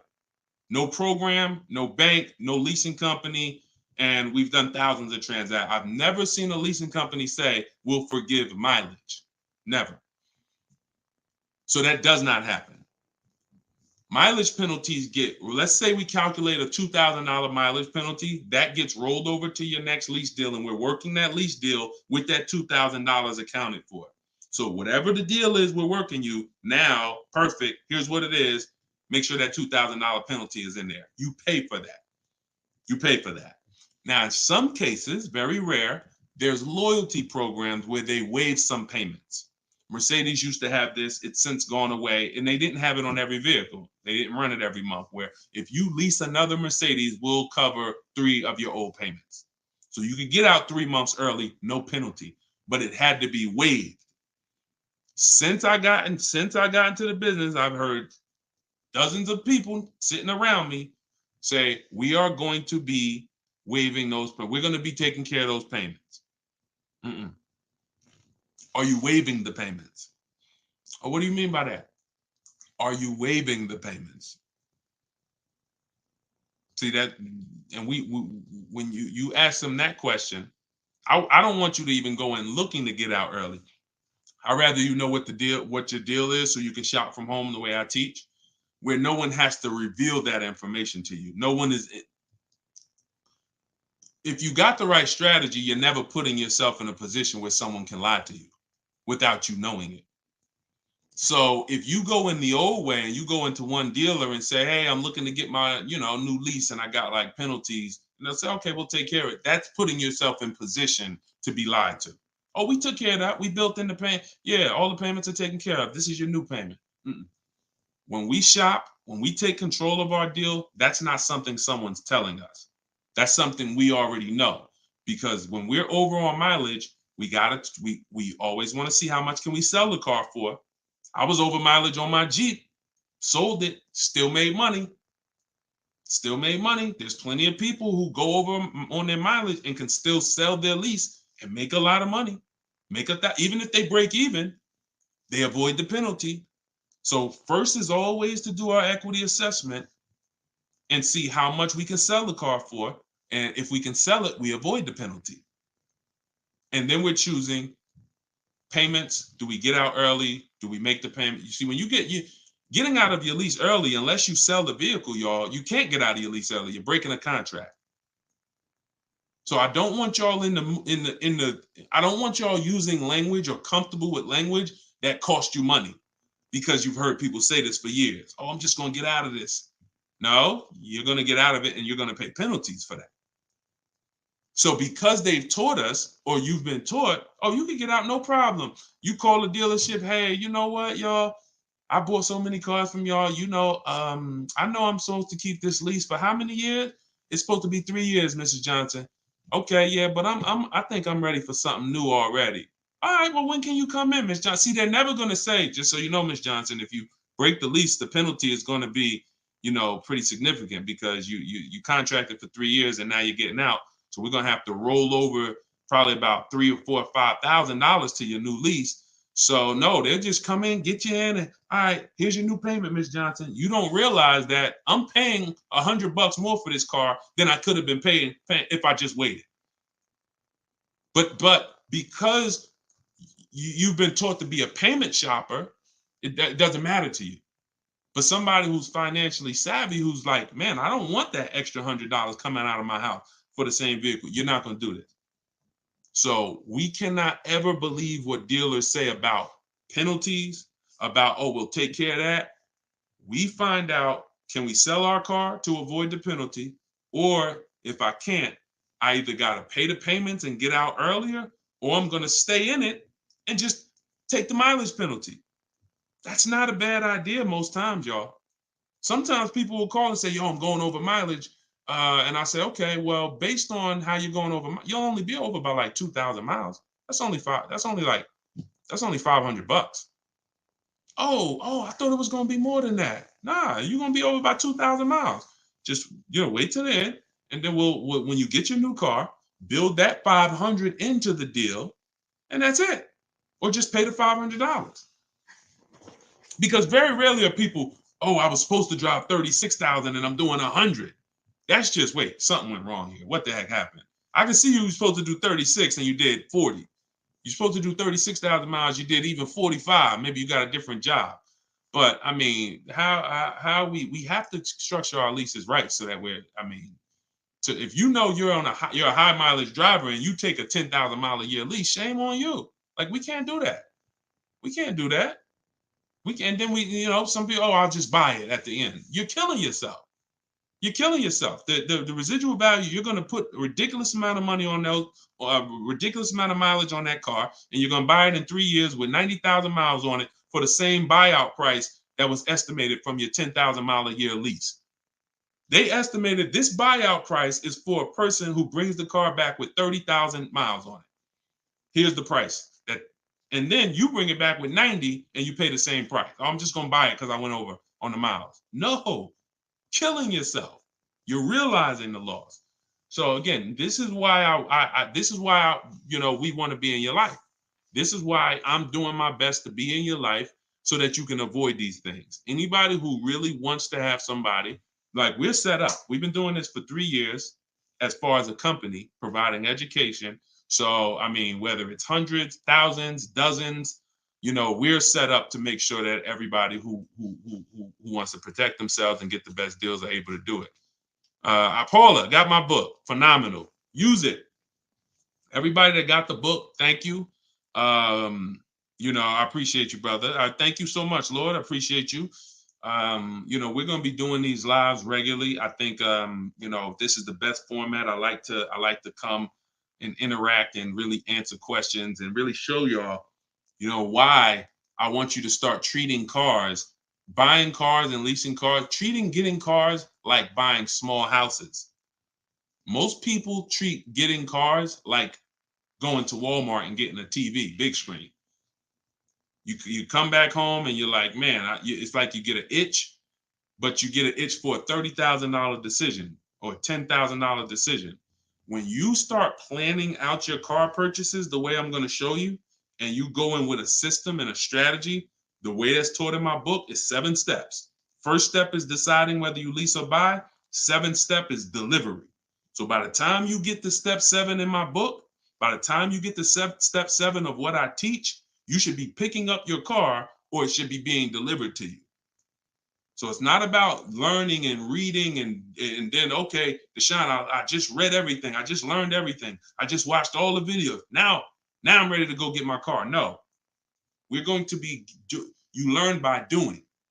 And if I teach you a different way to shop, different things to do, by the time you get your car, you're going to be like, oh, I didn't need Deshone to tell me what to do step 1 through 7. I just needed him to tell me this is step 1, do that. And then when I'm done, I come back. Okay, Deshone, I did step 1. What's step 2? Here's step 2. Do this now. Okay, perfect. Let me go on these websites, do step 2. Perfect. Just did step 2, Deshone. Perfect. Here's step 3. Do this.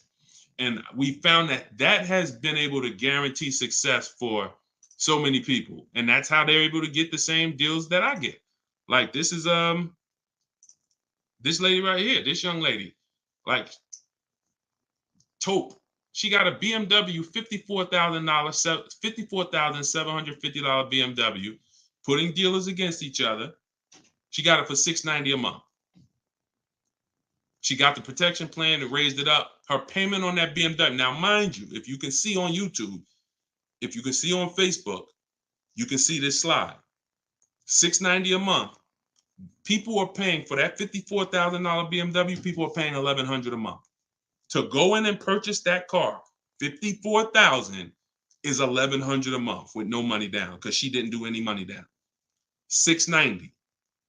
You see what I'm saying? Some of you might be looking, and quite honestly, some people may watch it because we're going to syndicate this. Whether you're watching this live or in syndication, doesn't change the value. You might be driving that same car. And you might be looking and saying, yo, I'm paying $1,000 a month for that car. She's paying $690.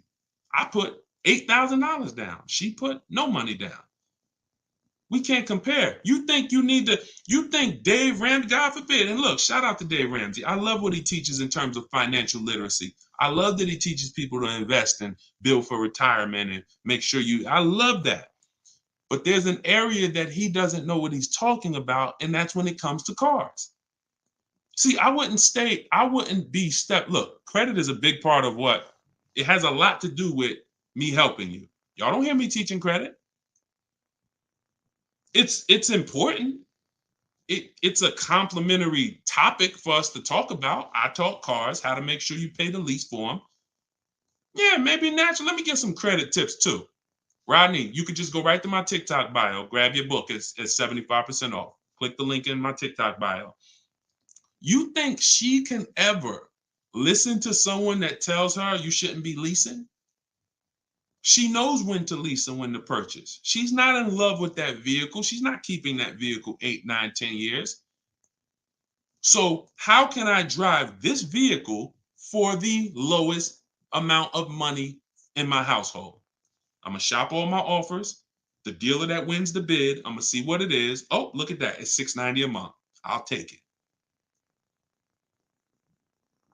This is how we are going to keep thousands of dollars in our household. As things continue to go up, I need you guys to be spending, I need you not only to be making sure your cars are below your max budget so that every single month you're not growing tired and weary of your car payment. That means it just needs to be below your max budget. And then the second thing we need is to make sure that you are driving the best possible product for that money. You could be below budget and look at what you're driving for the money, and you're like, yeah, I'm below budget, but could I have gotten a better car for this money? Could I have gotten more car for this money? And I'm here to tell you that when you understand leasing, you're going to see there's no comparison. $690 a month for a daggone $1,100 a month vehicle to purchase. So short term, less than 8 years, we always lease. We never purchase. Now, in another episode, when we start talking about, in another segment, we'll talk about overpriced leases because every lease is not equal. Y'all gonna learn. We can't, every lease deal, even when you learn to shop, you must learn to shop. You must, because 80% of dealers are overpriced on their leases. 80% of dealers who gave Tope a quote, let me come back from this screen. 80% of dealers who gave a quote to this young lady, Tope, on her BMW, were a lot higher. Some of you even saw it on the video. It said it when she wrote it. It said, man, all these other offers were a lot higher. That's how it's supposed to be. So you can't go back and forth with one dealer. You must reveal the best dealer, the best offer through multiple offers. So that's what you do. And you do that whether you're leasing or purchasing. And when you start doing that, you'll understand. That's in the book. That's what I teach. Bids. One-to-one negotiation is dead.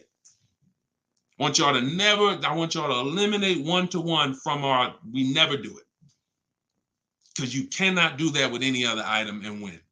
You can't do it with jewelry. You can't do it with groceries. You can't do it with televisions. You can't do it with houses. One-to-one negotiations, you lose every time.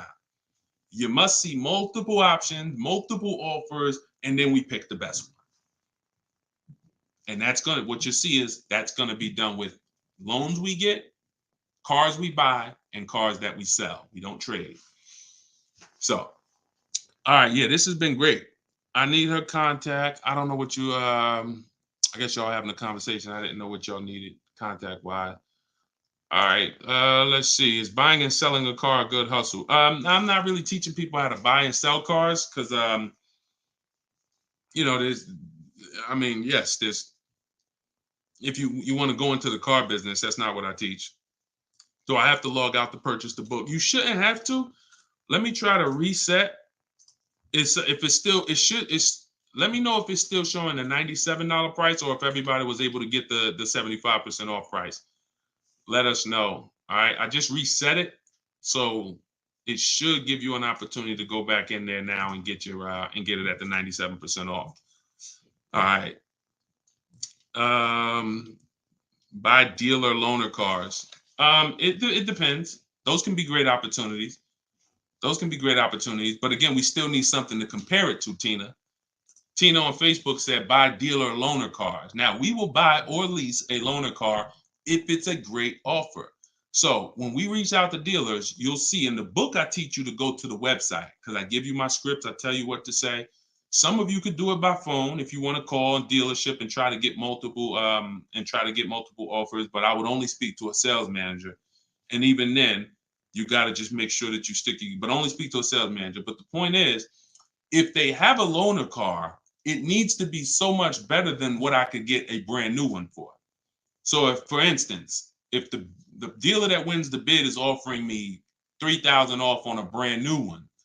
But a dealer with a loaner car is only offering me $3,000 off or $3,500 off, and it has 3,000 miles on it.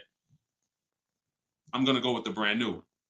But if I don't have anything to compare it to, then I might think 3,000 off is a good offer for the loaner car.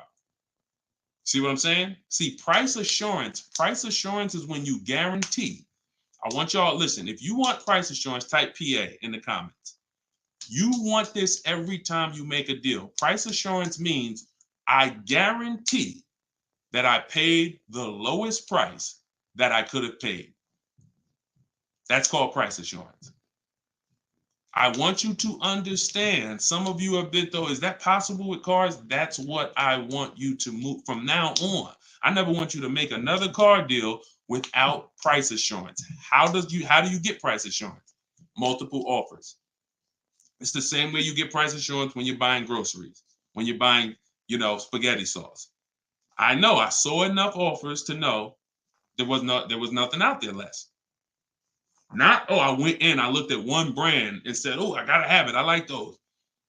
And it was $1 off. And I thought see, price assurance is the best thing with a car, because you literally can look at all these offers and say, this is the best one.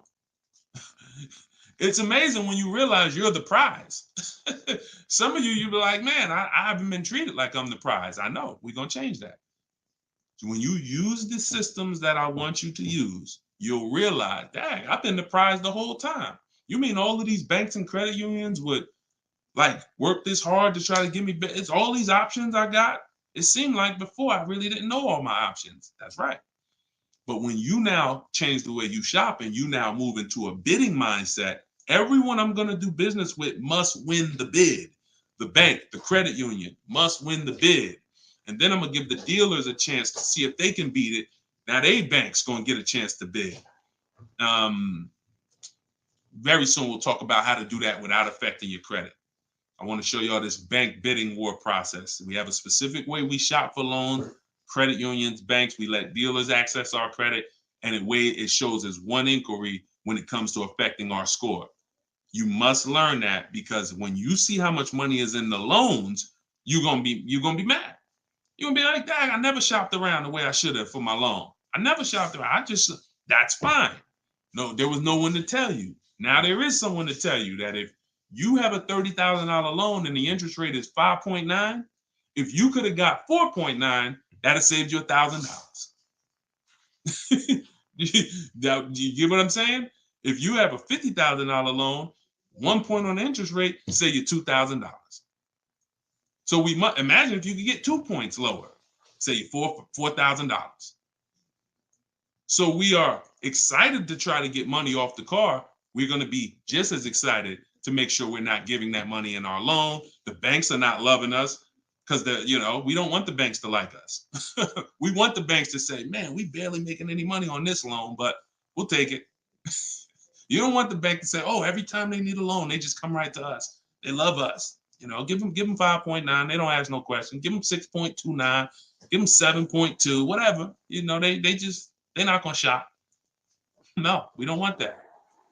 So, all right, y'all. So I will be back for another segment. These are the things we're gonna continue to do. We'll be live on all 4 platforms. We look to partner with more platforms in the future. So if there's a platform that y'all think we should be on streaming, let us know. Right now, we are, Facebook, Instagram, TikTok, and YouTube. So it's been great. We had probably, consistently 400 or 500 people on here. And so if you want to get your book at 75% off, as long as the timer hasn't come down, you should click the TikTok bio. Name of the book is Car Shopping for People That Hate Car Shopping. If you Google it, you'll see it's already rated 4.94 on Goodreads. We have 31 reviews. So we're on our way to being a 5-star bestseller. And it's really the people using it. So I want you all to use it. Get it for 75% off. Normal price is $97. Download it immediately. Start to use it. If you're on YouTube or Facebook, you can scan the QR code and get your copy, or go to Deshone's book.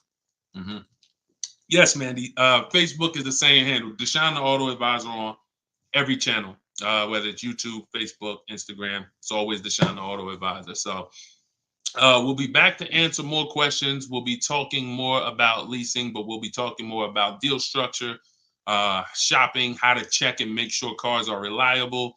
There's a lot of cars going out here with bad reliability ratings, bad longevity ratings. So they are not the cars that we need to be buying for keepers. We got things we got to look out for, y'all. Like, this is the tip of the iceberg. We're buying a car to keep. You know how many people have bought a car, it wasn't quality? We didn't check longevity. I thought I was going to keep it 8 years, 10 years, but car started giving me issues, transmission issues at 80,000 miles. I didn't know that. We got to make sure we're checking these things. We got to make sure we look into every, so we'll break this down step by step. I'll be going over my system, my 7-step system, and just going deep with pieces of it and answering you guys' questions. Borrow against your money in the bank. Yeah, that's fine. Whatever gets you the biggest net return, Tina. She said, I don't get loans. Borrow against your money in the bank. As long as, just whatever gets you the best net return. I'm just here to tell you that interest isn't the only loss on money.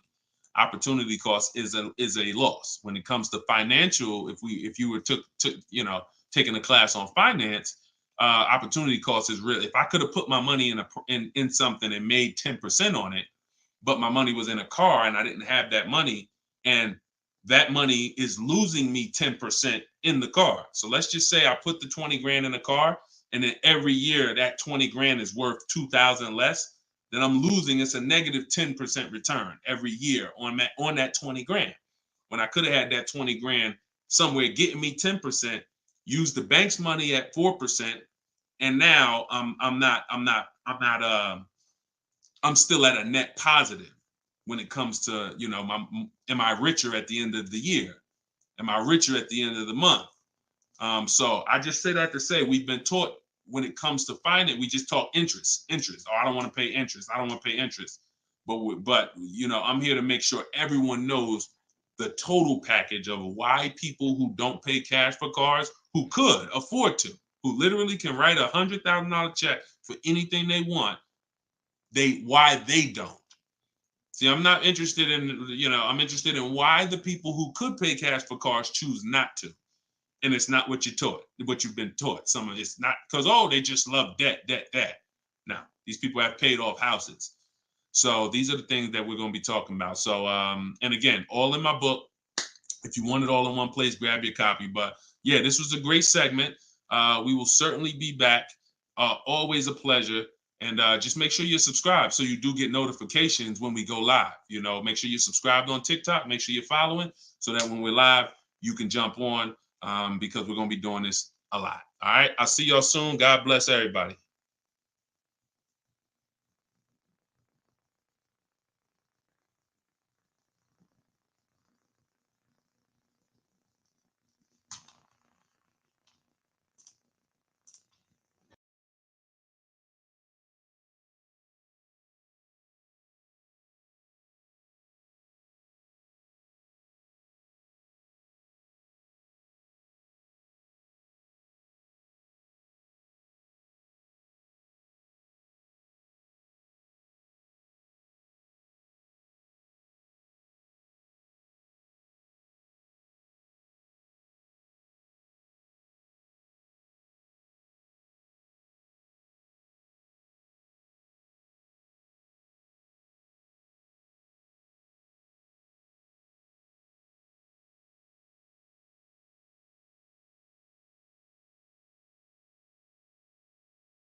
I'm on TikTok. All right, this is our first time going for everybody. So I think we're hold on, let me hit Instagram. See, but then when I come here, I hit go live. Okay, here we go. We're good. We're good. I think we're good on all 4 platforms for the first time. Listen, if you are car shopping now or in the next 12 months, I want you to type me in the comments. No matter where you are, I want you to type me in the comments. We are live on Instagram, YouTube, Facebook, as well as TikTok. Good to see you, Colette. Good to see you, Andrew. After you come in, we haven't done this in a while because I'm just getting back into going live. But if you've been with us for a little bit, you know we do a roll call. Where are you checking in at? Good morning, good afternoon, good evening, depending on what time. I see you, South Carolina. Okay. As you come in, if you're on TikTok, could you hit the like button and just, let TikTok know that we're going to be spending some time here. We're going to be talking about some serious money as you come in. If you could like the broadcast, if you're into financial literacy, this is the Auto Advisors. Like this, the name of this segment here is the Auto Advisors. We're going to be doing car Q&A. If you don't know me, this may be your first time seeing me. My name is Deshone. I'm publicly known as Deshone the Auto Advisor. I spent 14 years in the car business before I left in 2020 to focus on teaching people. I see we got Jacksonville, Florida. We got Houston. Okay. We got a couple hundred people on already between all the platforms. We have Philly in the house. I see you. As you come in, just get your questions ready. What I'm going to be doing is going over various topics and doing lots of Q&A. So we're going to be spending this time that, y'all going to hear me go from things like leasing versus buying to things like structuring your deal and budgeting, all with the goal of helping you get below market car deals. So as you come in, if you could tag somebody, I promise you, here's what's going to happen. If one of your friends finds out that you've been following me, following the channel, using what we talk about over here to save money on cars, and then you didn't tag them and they find out later, man, I found this guy, Deshone, he's on, and you're like, hey, yeah, I've been following him for years. And they're like, man, why didn't you tag me? Why didn't you share the wisdom? So I want you to definitely do that. And I guarantee your friends will thank you. So as we come in, let's get ready for Q&A. I just want to make sure I did all the housekeeping. My new digital book, Car Shopping for People That Hate Car Shopping, is on sale right now. It's 75% off for our launch, so it will be 75% off the whole time that we're on. If you're seeing this video, you can go to deshonesbook.com, get your copy for 75% off. It's a digital book, and it's digital for a reason, y'all. It must be. I got links in there. I got links to scripts that you're going to be using. I don't want you guys having unpredictable car buying experiences. I want to see you having very predictable, controlled experiences. And in order for you to do that, you have to know what to say. And so I'm going to be talking about all of that. We'll be talking about all of this while we're on. So let's get to the Q&A. I just want to make sure you know, if you're on TikTok, you could go to my TikTok bio, get your copy. It's on sale for a couple minutes for 75% off. And then if you're on Instagram, you could go to my bio. If you're watching online, you can go to Deshone's book, or you can scan the QR code. All right, so let's get into it. Let me just make sure I can see the comments on Instagram. Let's see if I go live here. And okay. Can you talk about, this is Kira from TikTok. She said, can you talk about turning in a lease vehicle to another dealership to lease their vehicle? Very good question. We don't want to turn in lease vehicles without making sure we can't make any money on them. Some people have asked, do we have equity in every car? Equity is not in every car, but you do need to check if you have equity before you return your vehicle. Here's how we do it. We're going to call our bank. We're going to get our payoff. We need to get our payoff. You don't want the residual value, because the residual value doesn't include any payment you have, anything. You need the payoff. And what that's going to do is tell you the price that you could buy the car for.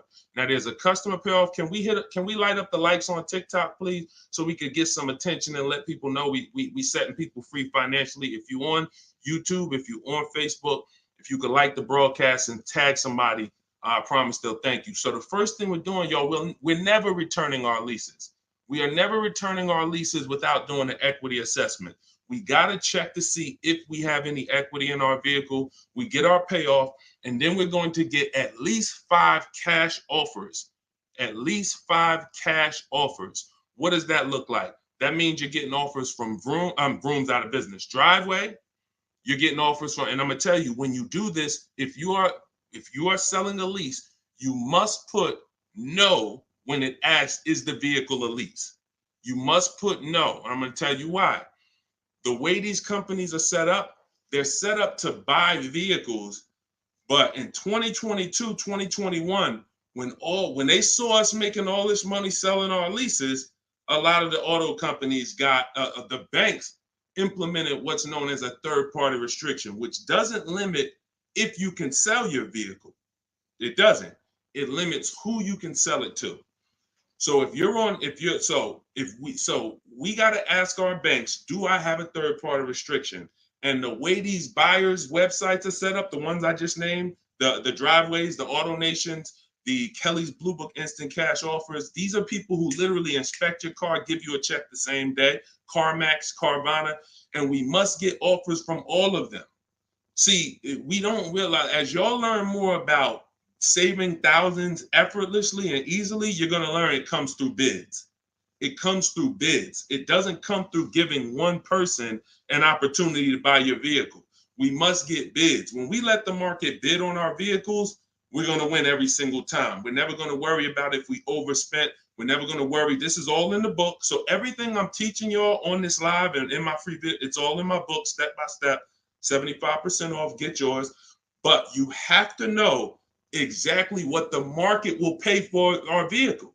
We must know that, and that's very easy to do. Go into these websites, getting these offers. Their offers are really good. They put their best foot forward. Sometimes the dealerships, which are Kelly's Blue Book, Instant Cash Offer, Auto Nation, they might try to, what they're trying to do is put a number online and see if they can stand by it. So we got to make sure we're very accurate when we tell people how much, what the condition is of our vehicle. But then we're getting offers. So if you get those offers, y'all, and you see that those offers are 1,000, 2,000, 3,000 more than your payoff, then that means you have equity. If it's 4 or 5, that means you have equity. And here's what you got to know. The customer payoff for our leases, when we're done, we're still talking about answering this young lady's question about what the lease in process is. She asks, should we return a lease and lease another vehicle from the same dealer or a different dealer? What I'm trying to tell y'all and get across to y'all is all of our transactions from now on, who we sell our car to, that's going to be different than who we buy our car from. See, y'all know that the car business has programmed us to give the dealership 3 transactions. We're going to buy a car from them. A lot of times we're going to trade our cars in, and then we're going to get our financing from them. What I'm telling y'all is, as you use what I teach and you really want to save thousands and thousands and guarantee your best deal, if you want to guarantee every time you get a car, it's your best price possible, type me in the comments. If you want to just type a G for guarantee. I want to know every time. In order for y'all to do this, we got to start separating our transactions. So I see you, Terry. I see you, Israel. I see you. Okay, so we all type in G's. This is what we must do to guarantee that we got the best price car. I see you, Father of Legends. I see you, Johnny Martinez. All right, we live on every platform. So when we are shopping, when assessing our equity is the first thing we do after we decide if we're leasing or purchasing. I'm telling y'all that in the steps of car buying, we got to know what order we do things. It's just like baking a cake. If we put the eggs in first and then we put the milk, and it said, no, don't put the milk in until, I don't know, you've let the thing sit for 10 minutes. You just put the milk in, it's not going to be right? So order is important. Shout out to the sharers. I appreciate it. And listen, I appreciate everybody who shares. I appreciate everybody who helps us spread this message. And in time, we're going to do something great for the sharers, because we can't do this without y'all telling people about it. So this is the equity assessment. We don't worry about what car we're going to buy yet. We don't worry about who we're going to get our loan from yet. Here's why. Until we know what our equity position is, we don't know what we're doing. Example, if you run your equity, you find out you got $3,000. Well, that money is as good as cash in your pocket, or you can put it into your next transaction, or you can put half in your pocket, half into the next transaction. Y'all see why knowing your equity position is super important? Here's another reason. Let's say we have negative equity. Negative equity means we owe more than the car is worth. In my book, I talk about, and you'll hear me talk about it in my free videos, there's only 3 things you can do with negative equity. You can pay it off. I call it paying the difference. You take the highest offer. If it's like 2,000 or 3,000 different, you just pay it off and you're now done with it. No baggage. You can transfer it within limits though. So when you go to transfer negative equity over, this is where we get to the point where negative equity can either stop our deals or it can literally kill our deal.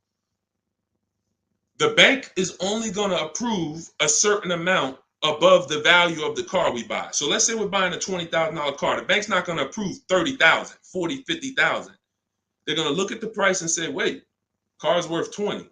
We might lend 26, depending on the customer's credit, but we're not lending 30. We're not lending 35 on a $20,000 car, which means if you have 8 grand, 10 grand of negative equity, you can't transfer all of that over because you're going above the loan to value ratios. This is why negative equity, knowing the cause, is important. And there's 2 causes. You don't understand leasing and you're switching cars with loans on them. If there's an emergency, we understand that. I see y'all. Shout it out. We live. Literally, I see between all the platforms, we got about 400 or 500 people on here right now. So shout it out. Can we get the TikTok likes up? Can y'all keep tapping the screen on TikTok? Let's make some noise over on TikTok. But we're doing great. So this is why we can't move on. But I'm telling y'all, 99 times out of 100, I've been in the car business since 2006. I left in 2020. I left in 2020 and it hasn't changed. The cause of negative equity, 99 times out of 100, is you don't understand leasing. You buy cars, you're not keeping them long enough to pay them off and win with the depreciation. It's not just paying off the car. Some people say, oh, Deshone, I pay off my cars in 2-3 years. But your car's depreciated value is what you need to try to avoid. You need to try to avoid taking depreciation hits. And what y'all going to learn more from me is the 8-year rule. I've already done the math. I'm going to show it to you in time, if you just stick with us. But if you believe me right from the start, you're going to win. If you're not keeping cars 8 years, you're losing thousands of dollars not leasing cars. Does not matter how much you drive. Does not matter. Here's why. I'm gonna listen. Who was taught? Oh, all right. We lighting up the likes on TikTok. All right. I appreciate you, TikTok. Appreciate all of this. Let me ask you a question. Everybody on here. Who was taught never to lease cars? Be honest. I want you to type never in the comments. If you were taught never lease cars, if you've heard that from someone, I want you to type that in the comments. Here's why this is so important. This is all in my book. My book is called Car Shopping for People That Hate Car Shopping. It's a digital book. And for the grand opening, it's not a store. For the for the launch of the book, the official launch, we're doing 75% off for everybody. So you could go to my TikTok bio, you could go to my Instagram bio, you could go to deshonsbook.com, or you can scan the QR code and you can get your book for 75% off for a couple minutes. So we have a lot of people who were taught never lease a car, never lease a car. Let me tell y'all how much. I'm gonna give you a little sense on how much that's cost you, and then we'll go deeper. Everybody, let's say you're a person who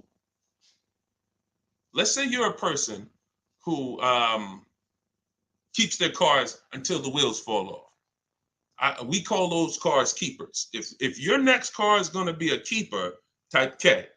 That means I'm gonna keep this thing until the wheels fall off. I'm gonna keep this thing 8 years minimum, 10, 12, 15. That's what I do. I see you, Abby. Now, the benefit about buying a car and keeping 8+ years is you get to outlive all the depreciation. Your car loses X% of value the day you get it. And whether you drive it or not, if somebody came and parked a car outside your house right now and said, hey, this car is worth $30,000, it's yours. Now you say, I don't drive. I already got a car. I don't need it. You come out a year later, is that car worth $30,000? You didn't drive it.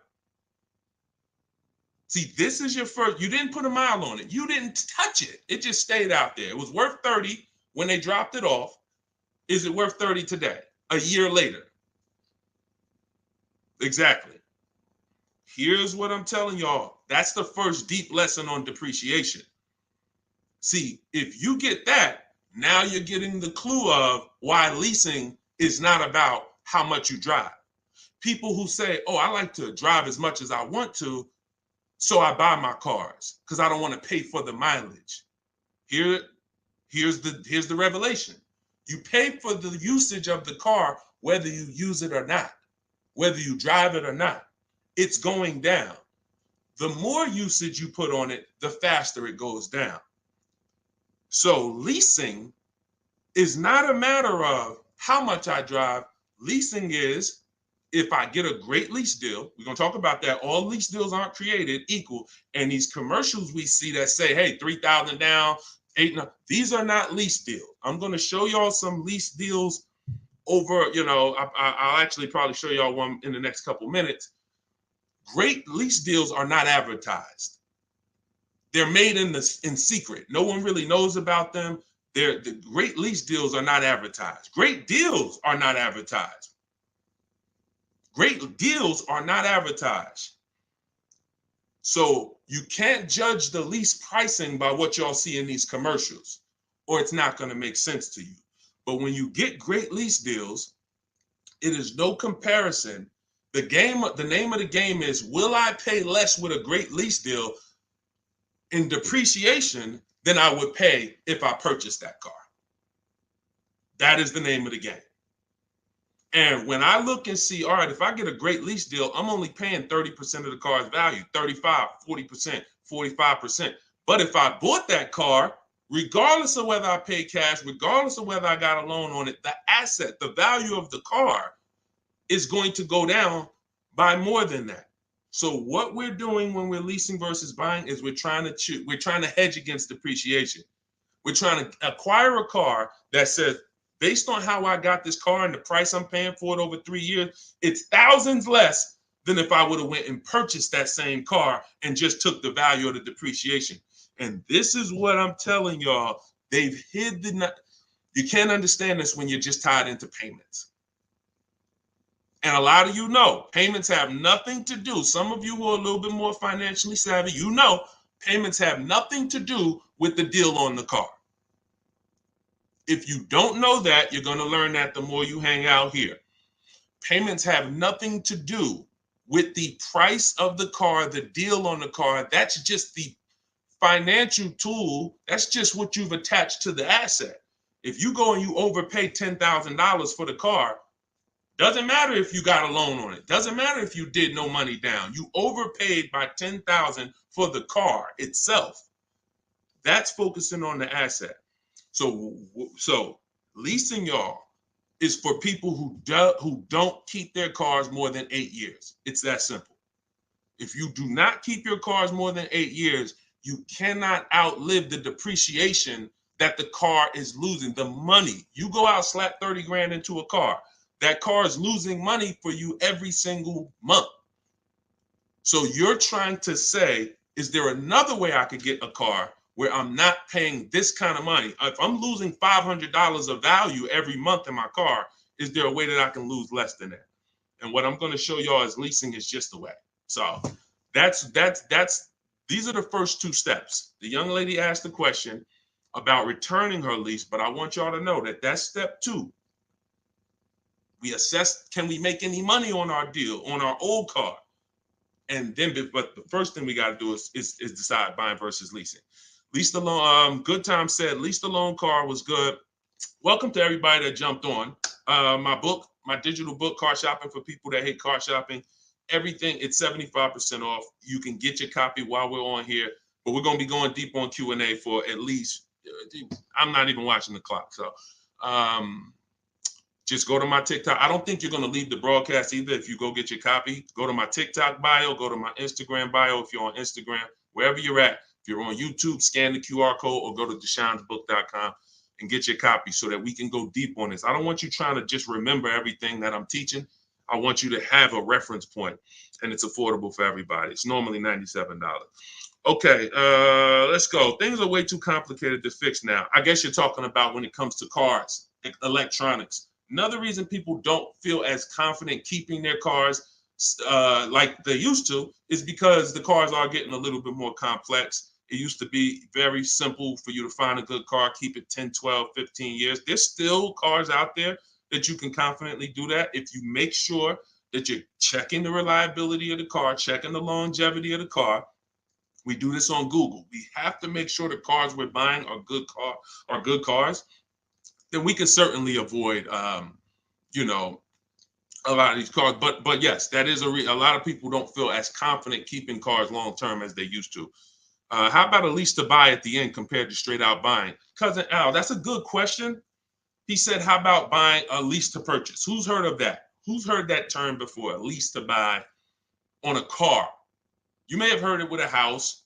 If you've heard that, if you've heard that, let me tell you why that's a bad idea.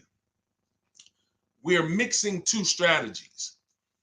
See, there's nothing better than for the long-term person than us buying a long-term car, making sure we pay less than everyone else. That we're gonna do that. We're gonna get you stay around me. You learn from what I do, what I teach. You're gonna get below market car deals, new cars, leases, pre-owned cars. The best way to save the most money on a car is to buy it. You could decide new or pre-owned. It's really pre-owned, and you keep the thing 10, 12, 15 years because your cost per year is going to be so low. When you look at how much money you paid for the car over the long run, it's going to be like, wow, I only paid $2,000 per year, $500. The longer you keep.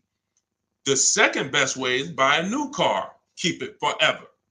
Brand new, keep that thing 12, 15 years. But most people are not doing that. And if you're not going to do that, that doesn't mean you can't switch up. But if you say, Deshone, for my next car, can we keep sending the TikTok likes up? If y'all are enjoying this, could y'all please hit the like button? We got probably 400 or 500 people on here still. If you could hit the like button, that would be great. And I see all the gifts. Thank you. Everybody who's sending roses on TikTok, gifts and all of that, stars. Thank y'all very much. But what you got to know is, what is the strategy for this next car? Is that 8+ years? Then I'll buy it. There's nothing better than that. I'm going to buy it. But you got to realize buying comes with what, y'all? Maintenance, upkeep, repairs. That's what it comes with. But we win when we buy. We win 8, 9, 10, 15 years later is when we win with a purchase. You don't win with a purchase 3, 4, 5 years because the person who's leasing is paying so much less than you. If they got a great deal, they're paying so much less than you to drive a brand new car. It doesn't, like, you don't win. You can't win. But in the long run, you will. So you got to ask yourself, this next car, is it 8+ years or is it less than 8 years? And if it's less than 8 years, then I got to go to my lease strategy. And that could be for my, you know how many people out here, y'all, they're like, oh man, I buy my cars, I keep it till the wheels fall off. I'm not leasing. Yeah, but what about your spouse? What about your children? That car you buying for your 22-year-old college student, are you think they keeping that car for 8 years like you are? No, probably not. Then you should be thinking about, you shouldn't even be thinking about, you should be going to the lease play for them. You know how many people have put their kids in a $21,000 car paying $500 a month, $20,000 Toyota Corolla, paying $500 a month because they wanted to buy them their first car, and they go get them a $20,000 Corolla that they could be leasing for $300 a month. And then that kid wakes up in 3 years and they're like, man, I'm paying $450 a month for a Corolla. I don't really like the car. Plus it's kind of expensive. This is what happens. I've seen it millions of times. Some of you may have experienced this. Your first car might have been like that. Maybe your parents went and got you your first car and purchased it. But I'm telling you that if they understood leasing, they could, especially if you were going to pay the bill, they would understand. we're not keeping this car long enough. We should be leasing it. And so I'm going to keep hammering now. I'm never going to stop hammering because we got years and years of bad information that we got to unravel. People who've been doing damage, y'all. Big audiences, big platforms, just telling people, oh, leasing is the most expensive way to own a car.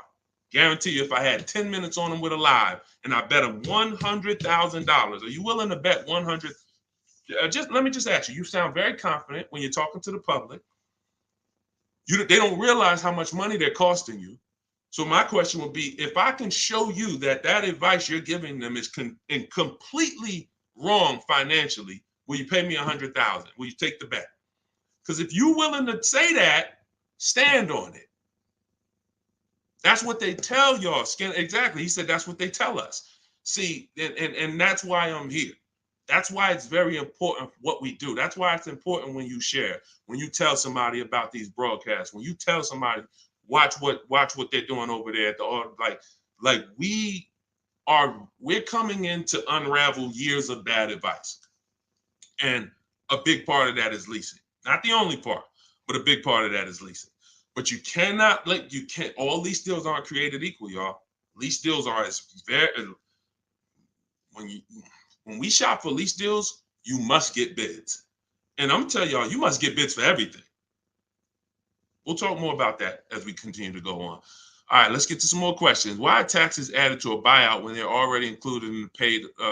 Somebody said, Christina on TikTok said, why is taxes added to the lease buyout price when it's already included in the monthly payment?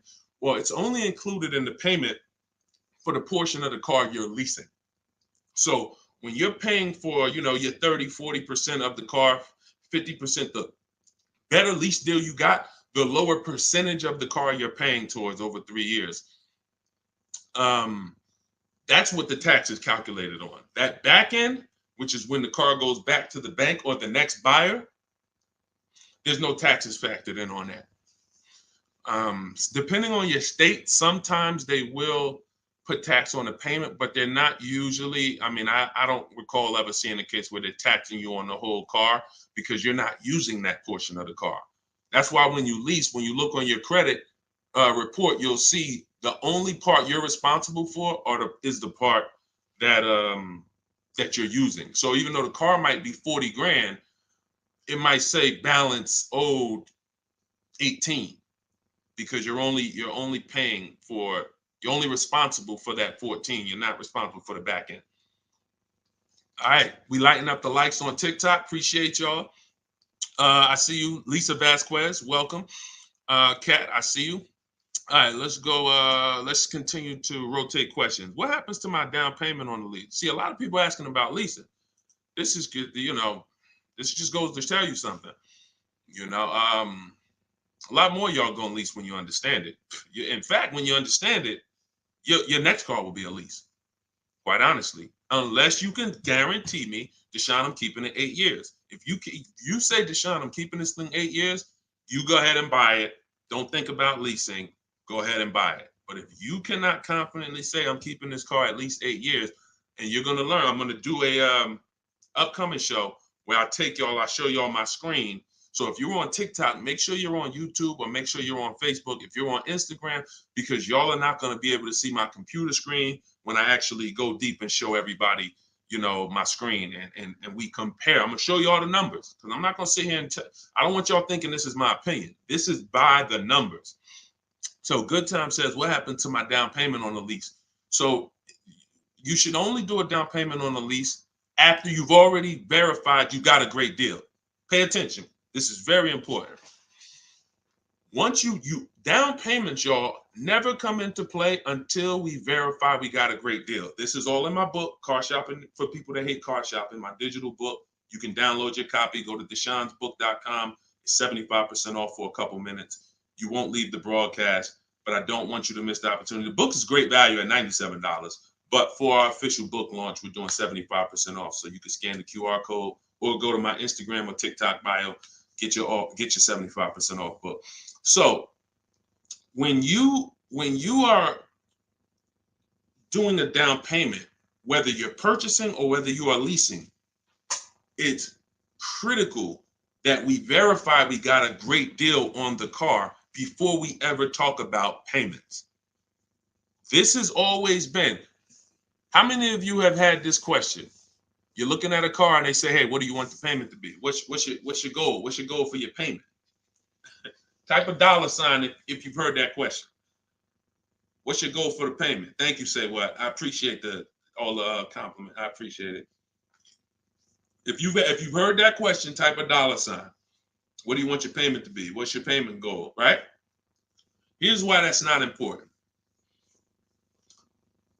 And here's why you never feed into that. If you feed into that, you run the risk of focusing on the payment structure and not the price of the car. You also run the risk of focusing on the payment structure and not shopping for your own interest rate and letting banks bid on your loan. When we do an episode, we'll do a show that is about structuring our deals, and you'll see that when we start getting our financing, y'all, we never want to let anyone run our credit until after we found our car. Because what people are trying to do, y'all, is they're trying to run your credit and they're trying to give you a time limit. Now you have a hard inquiry, but you also have a time limit to go find a car. That's not good. They might give you 30 days or 45 days, 90 days before the approval expires. It's usually 30, 45. That's a problem because now we're out there rushing. But when it comes to down payments, we are only structuring our deals after we found our car. So I teach you how to get bids on your lease.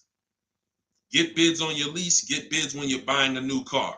Once you find the dealer that gives you the lowest bid, now you come in and you see how you want to structure the deal. You must get bids first. And the way we shop for leases, I'll tell you about how we shop for purchases too, but the way we shop for leases, we must get all these offers because there's so much money that could be hidden in a lease. It's ridiculous. People would love for y'all to come in and lease and come in and say, oh man, Deshone said, I'm gonna start leasing. Now you go in and they structure you a lease deal. It looks better than a purchase, but it's still not a good deal. So that's why we gotta know when we are shopping for leases, we are always shopping offers with, here's how you shop them. This is in the book, but if y'all want to try to remember this, be my guest. You are getting your lease deals, your offers with first month's payment total out of pocket. First month's payment. Now look, when you shop for a brand new car, you are always getting your offers with tax, title, license, all fees included. When you shop for a brand new car, you're getting your offers from multiple dealerships. I do this online. You can call them. I would suggest you do it my way. But if you want to call them, you can talk to a sales manager and you say, hey, I got this car. I'm looking to see if you got something similar, but I need an offer with all taxes, fees, everything included. And now you're comparing that. But I would only talk to a sales manager if you're going to go that route. Again, in my book, I teach you the scripts. I got the emails that we use to do this because you want to use my words. But if you're not going to use what's in the book, you should be calling and asking for a sales manager and just give them an opportunity to beat the quote. That's a manual way to do it, but it's still better than you going back and forth with one dealer. We cannot go back and forth with one dealer anymore because when you start getting bids, mark my word, it's going to blow your mind when you see how overpriced some dealers are. When you see how overpriced some dealers are, it's going to blow your mind. So in order for you to shop your lease quotes, you're shopping your lease quotes with no money down. So good time.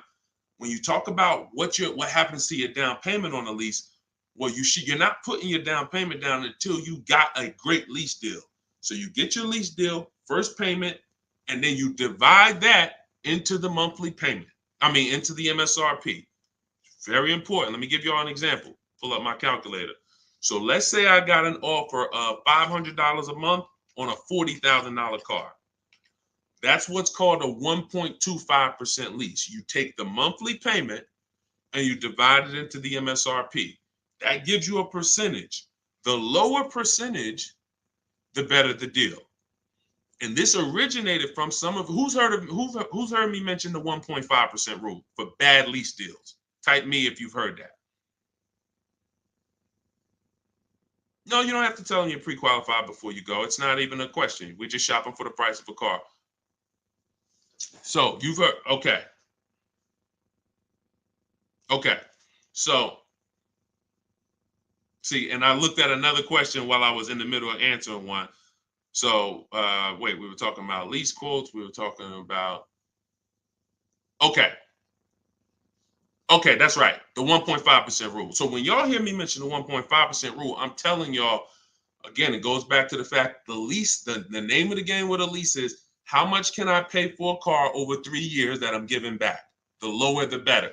So since the beginning of time, people who got great lease deals knew about the 1% rule.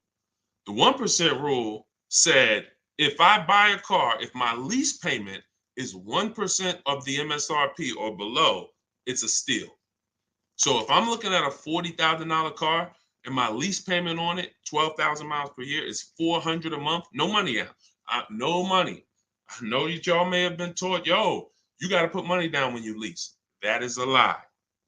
I'm going to be peeling back a lot of lies, a lot of misconceptions, a lot of bad belief systems that we've picked up, and we're going to tear those down. So money down with a lease is absolutely not a requirement. So when we're getting our lease deals, example, 2018, I leased a 2018 Jeep Grand Cherokee Laredo. It was $35,000. I gave them $330 a month, and I drove off. That was my payment. 39-month lease. We'll talk about in the future. We don't do 4-year leases. We'll talk about that in the future. But that's the 1% rule. 1%. Now look at that. Think about value, y'all. You drive off the lot in a brand new $35,000 car, and you're paying $330 a month. That's under 1%. So these are steals. I call these steals. You ever see a lease deal like that? It's not a deal. It's a steal. Now, in order to get that type of deal, you need a great lease program. So we can't. So it's not just like, oh, every car has a 1% deal. No, if they don't have a ton of rebates, if they don't have a good residual value, if they don't have a good rate, then it's not going to happen. But in the long run, we can't control that. All we can control is how we're going to shop. And the way we shop is get your first month's payment. Is you tell every dealer, give me a quote with first month's payment, and put all the taxes and all the fees into the monthly payment.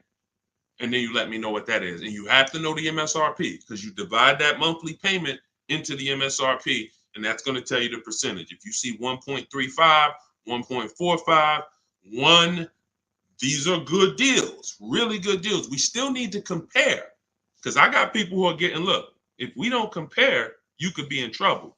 You don't want to just take a deal. There are people who think, oh, I thought a 1.25 was a great deal, and then I end up getting 1.1. So we can't ever assume what's a great deal. We just have to know what a bad deal is. That's over 1.5%. They got me on one of my last leases. Listen, good time. Don't feel bad, man. It is something a lot of people are going to discover the more you work with me, that you have overpaid, but there's been no one to tell you. So there's been no one to tell you. So 1% still, 1% 5 is the max. Exactly, K-Dub. That's the exact formula and ratios we use for measuring great lease deals. 1% or lower is a steal. Between 1% and 1.5 is a deal.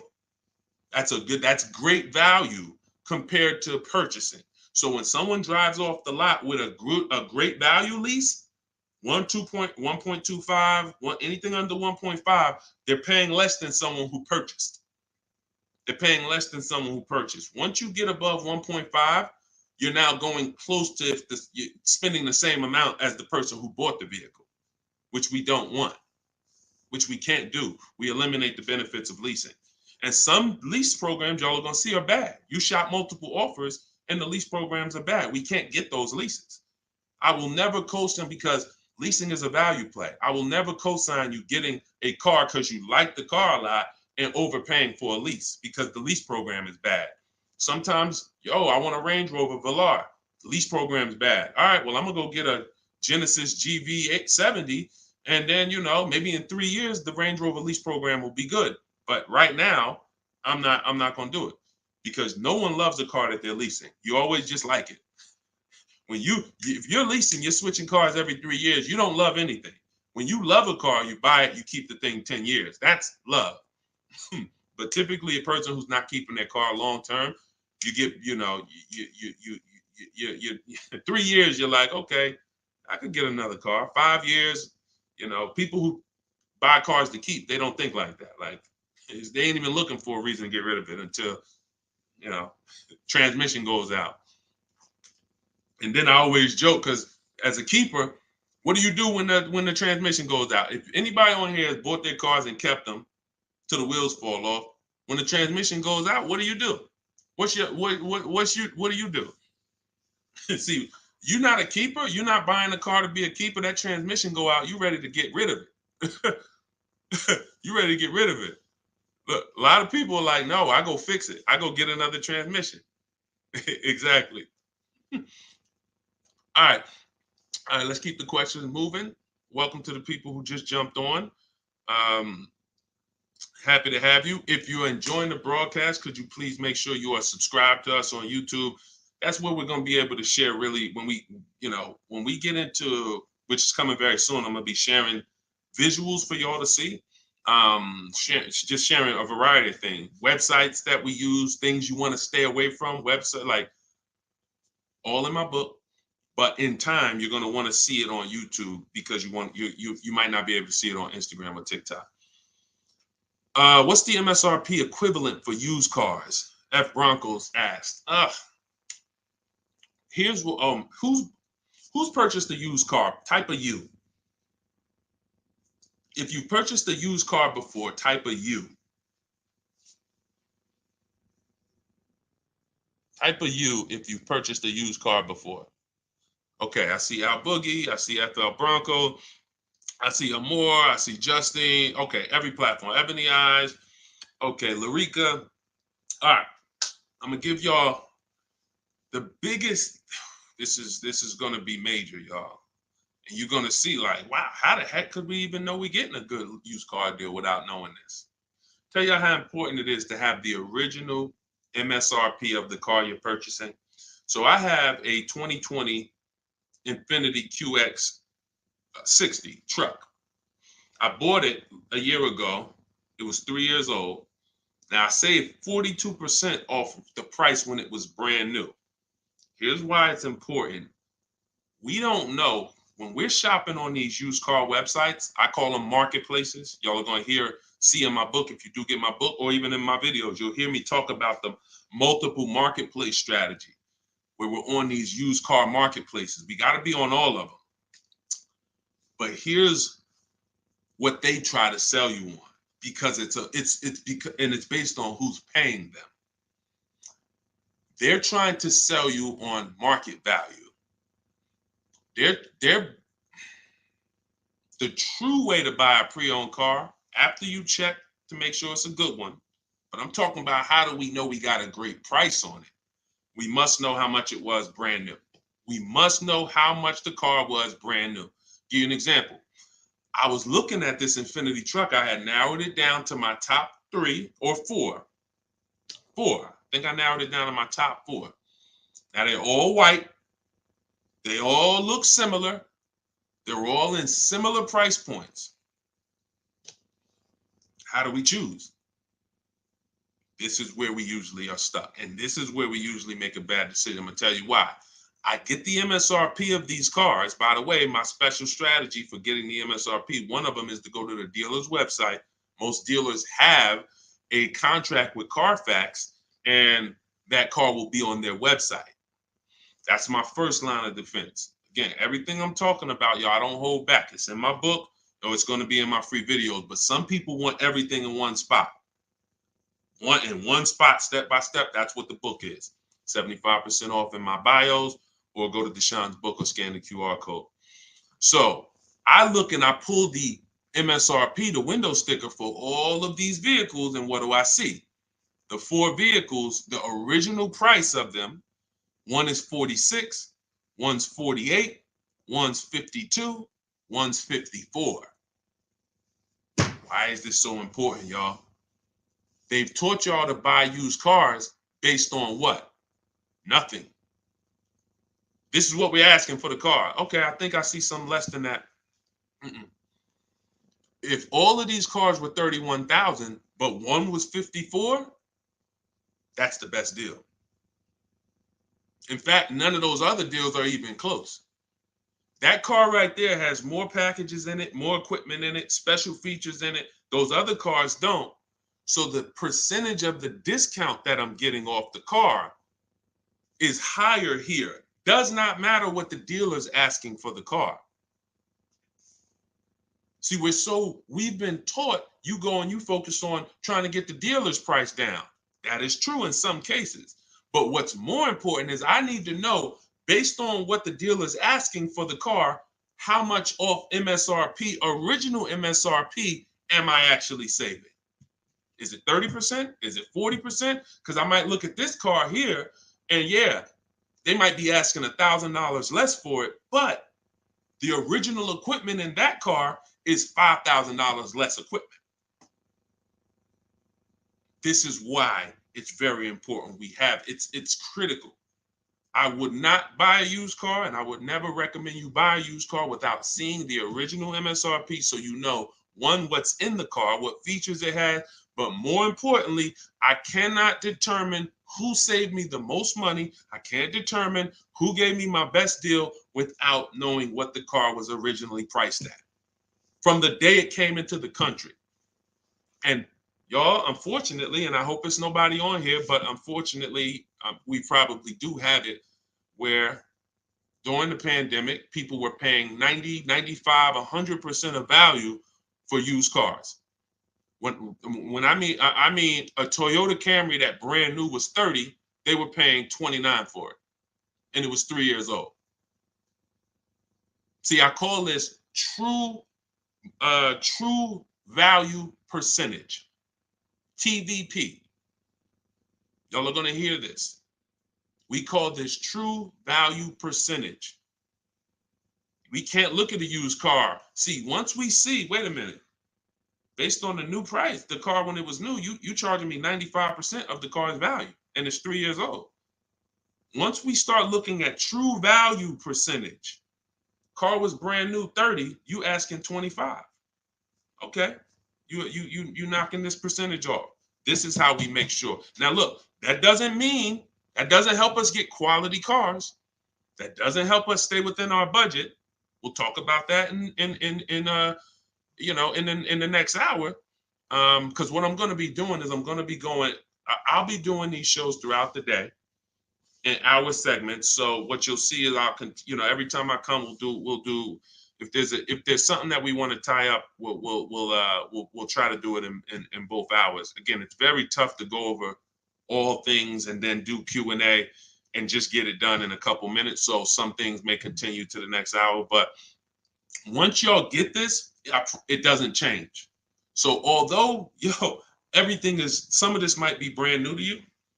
I'm sure it is for a lot of you, having a system for how you shop, boundaries. But once you see how this thing works, it doesn't change. That's why I could write a book. That's why I have a library of videos that are step-by-step. The step-by-step version of my book is the Cars from Home video library, because I know we're so ahead. The car business is so old. I don't have to worry about this changing in the next year, 2 years. If anything, like Vroom went out of business, we adjust that. I might adjust that one section because Vroom's not in business anymore. But the way we teach you to purchase cars to guarantee you pay less than everyone else, to guarantee you save the most money on your loan, to guarantee you get the most money for your old cars, that's not going to change because we are just too far ahead of what the car business is doing. Welcome. Blessed said, I'm new here, been watching your shorts. Great job, homie. Good looking out. Appreciate you, man. Thank you so much. If you're not subscribed yet on YouTube, could you make sure you subscribe? Everybody who's on any other platform, if you could subscribe to us on YouTube, that's where we'll be, able to put a lot of our widescreen stuff so y'all can see. We're gonna teach, but what y'all gonna see, even in the book, it's not teaching and then you're trying to memorize it. It's just shop different when you shop different, you'll see, oh, this is a better way to shop. And then you're going to learn by doing. It ain't learning by memorizing. Hey, thank you, Sonny. Said, just purchased my ebook. Thanks for sharing. My pleasure. Everybody could get it for 75% off in my TikTok bio or my Instagram bio, or you could go to deshonesbook.com or scan the QR code, no matter where you're at. Let's see. I'm new here, but hold on. I got that. Hold on. Let's go. I still can't see the questions on Instagram. For some reason, I can't see the questions on Instagram.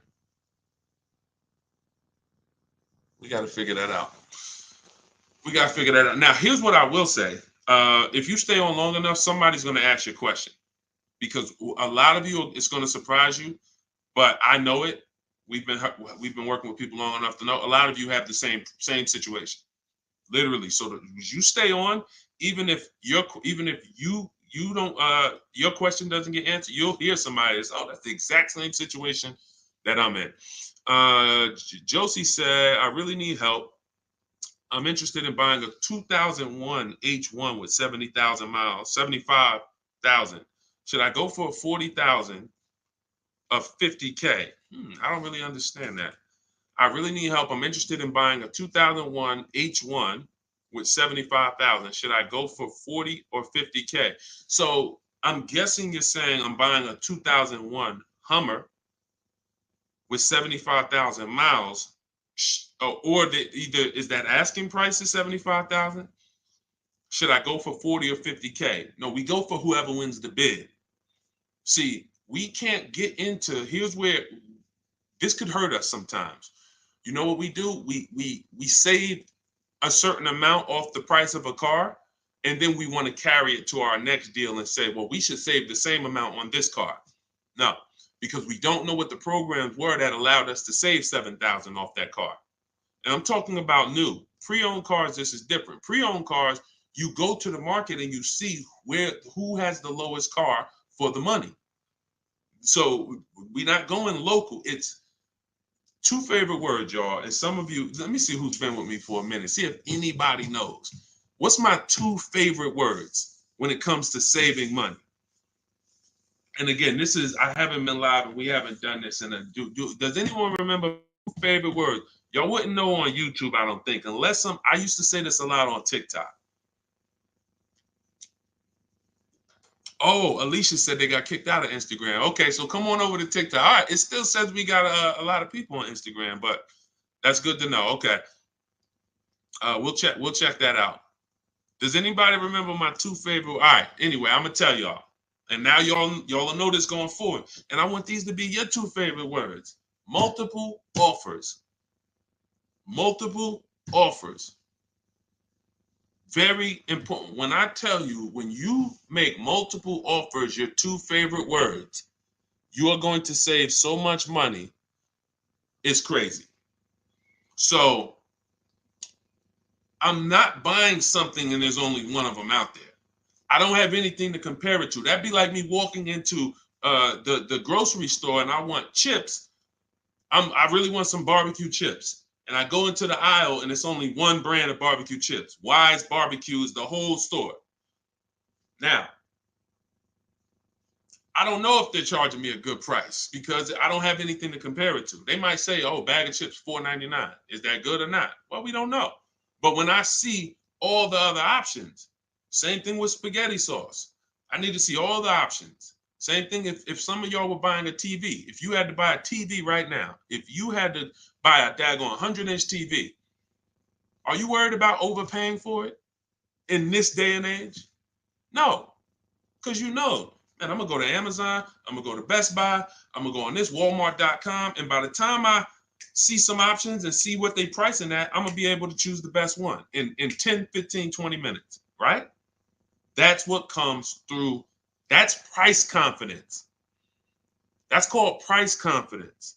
And the only way to have price confidence, to eliminate that feeling of, oh, did I overpay? You think I paid too much for this? Is to learn multiple offers, multiple options. So what you should be doing, Josie, is looking at so many H1s, wherever they are, that I know I'm not going to overpay because I see them all. I see where the price, and I'm gonna teach y'all, this is in the book, and I'll teach y'all in my video. We set up accounts when we're shopping for a new car, because once we know where the prices are, we want to be alerted every new car that pops up, every single used car that pops up, you want to get alert on it. You want that thing coming to your email the minute they post it, because everybody else is not going to be able to move on it because it's too fast.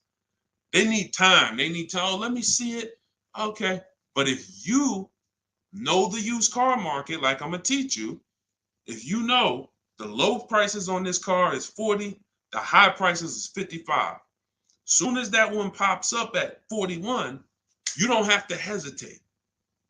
Speed is what gets people deals a lot of times, y'all. I've sat in front of people and I'm literally offering them, and this is back when I was in the dealership, and I'm literally offering them, like, the dealership is making no money. That's how good of a deal it is. And I'm like, listen, miss, like, I'm just telling you, we're making no money. We gave you everything.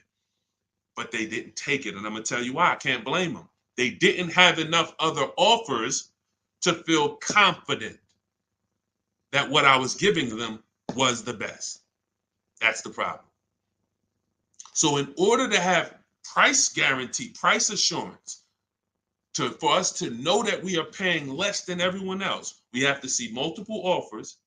And then in order for us to guarantee that we have not, that's just what it is. Price assurance comes through multiple offers. And then we have to get a quality vehicle. Okay. So all of this I will teach. It's hard to get, maybe like a lot coming at you at once. That's why I would love for you to get the book, Car Shopping for People That Hate Car Shopping, so you could dig into it, so you can see that everything that I teach is methodical. I don't want you trying to remember this. Get the book, take your 75% off for the launch of the book, and then dig in and you'll see, wow, he has this thing set up in systems so that I don't have to be trying to remember what to do. I don't want y'all trying to remember what to do when you're out here shopping for your car. I want you to have a roadmap, a blueprint, and that's what 7 Steps to Saving Time, Money, and Avoiding Dealerships is. Thank you, Curtis. Appreciate it. 10-4. Oh, 10-4. Thank you for the guidance. It's a rare vehicle. If it's a rare vehicle, that's fine, but you don't want to overpay for a rare vehicle. You need to see enough of them to know that you're not overpaying. You don't want to sit there. You know how many people got a rare house? Your value's down. You know, I got a rare house. So if the value is going to be down, think about it. If it's rare buying, then it's rare selling too, which means your market, when you go to sell it, if you go to sell it one day, is not going to be huge. That's not a car you can sell in 24 hours. Unless you just want to blow it out price-wise. But in order for you to make sure you don't lose, you got to make sure you buy right. You can't overspend by 10, 15 grand. So just make sure any H1 in this country, you know the price of it. That's all. If I see one over, it could be all the way over on the other side of the country. If I see the price, then I know what the market is. It doesn't matter if it's over there. If they're asking 10 grand less and it's a good car, has great service records, it has great title history, has great accident history. Doesn't matter. That showed me that's the market price. All right. Thank you, Josie. I'm glad. Enjoy it. You're going to be able to get to any car you want. And you have so many strategies in there for later. If you're buying a used car now, it's in there. If you're going to be leasing, it's in there. If you're going to be buying, you're going to know, all right, man, I want to get a lease for my spouse. Or, hey, you know what? I'm going to get a lease for my kid. Or you just might buy everything. But sometimes you might want to buy brand new. Sometimes you want to buy pre-owned. It's all in there. Different strategies for how you get to below market deals on each one. Uncle John said, who currently has the best lease program? It's no way to tell. Unfortunately, there's no way to tell. You cannot shop. That's the bad part. That's why when we shop, y'all, it takes us about 45 minutes to an hour to find out where the market is on a car, what the best offer is. Once you get good, like I said, if you're doing it the slow way, you could call sales managers. You get one lease price, and then you call a sales manager and see if they can match it or beat it, or beat it rather. But if you want to do it the fast way, I go through the websites. I contact the dealers through the websites, tell them exactly what I want. We do this for 25 dealers. And then you use my scripts of telling them what you want by email, getting the quotes, and you'll know in a matter of an hour, hour and a half where those offers are. But there's no other way. Because again, great deals aren't advertised. They're not going to advertise great deals. They'll advertise lease offers where they make money. Hey, bring us 35 grand. Bring us 3,500 plus taxes and fees, and your payment's $479 a month. Yeah, but you're putting down $6,000 to get there, and then no, those are not good deals. You're paying too much for a car you're giving back.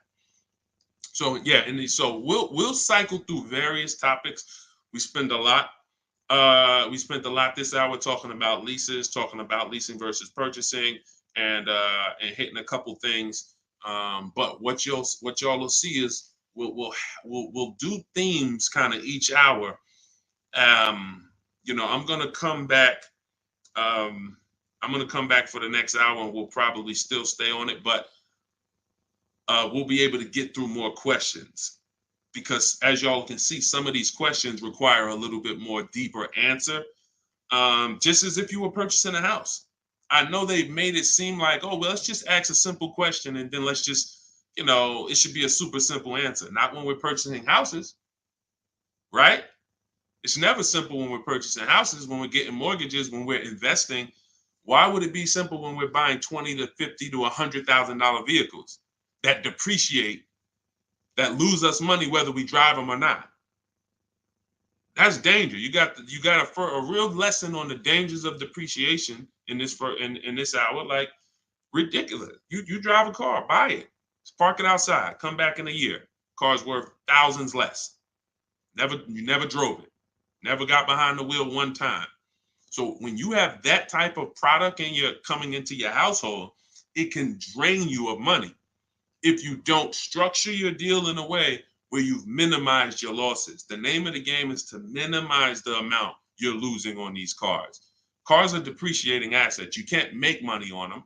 We did have a wave for years where we were making money on cars, but that's because the resale values of these cars, it was a once in a lifetime historic moment when all of our cars were worth 12 grand, 8 grand, 15 grand more than what they would normally be worth. So, those who cashed out did very well, and we were part of the group who were really spearheading, helping people cash out while the market was high. But unfortunately, people bought while the market was high too. So this is, we'll be talking more about these things every hour. So lease good for bad credit. Now, what you're gonna have to do is set yourself up. If you can't qualify for a lease and you should be leasing, then now your goal is to now get prepared to lease. That might take you a year or two.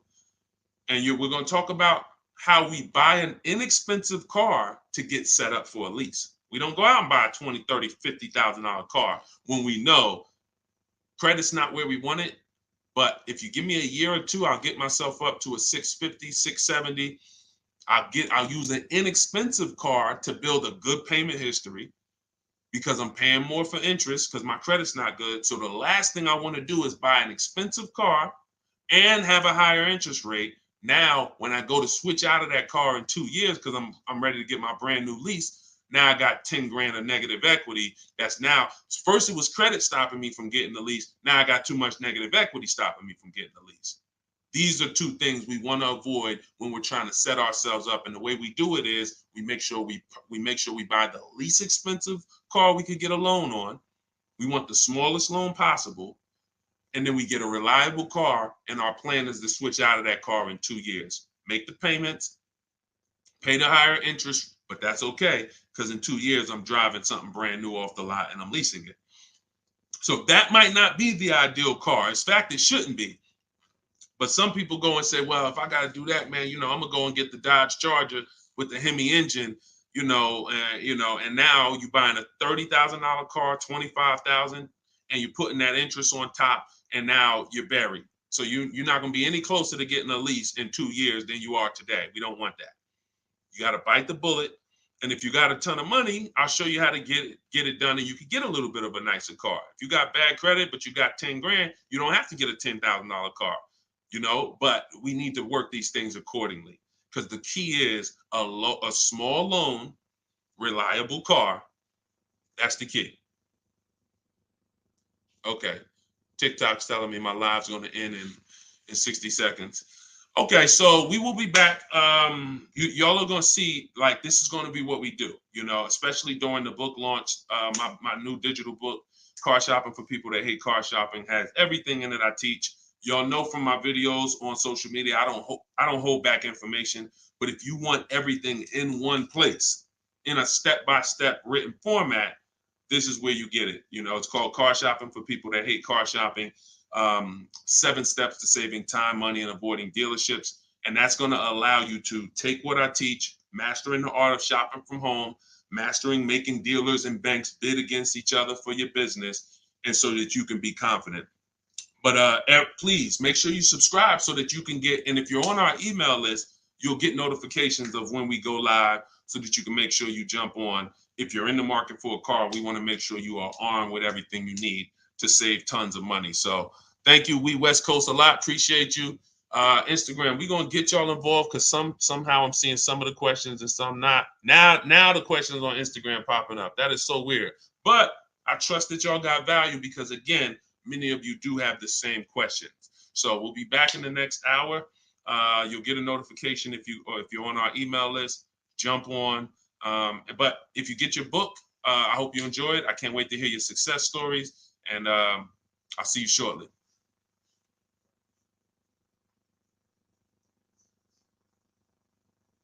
Oh, and if you need the book, it's in my TikTok bio. Some people are saying, where do I get the book?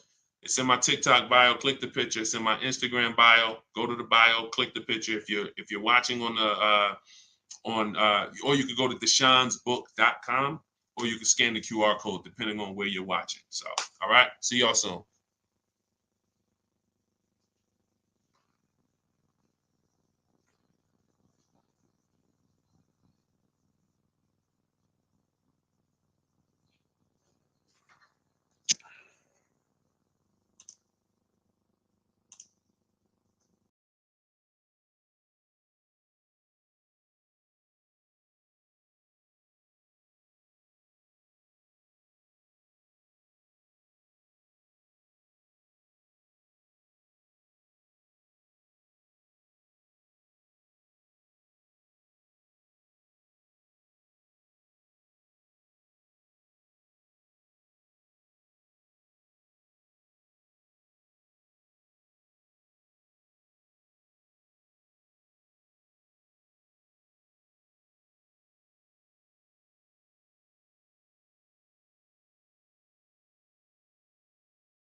Down a little bit more.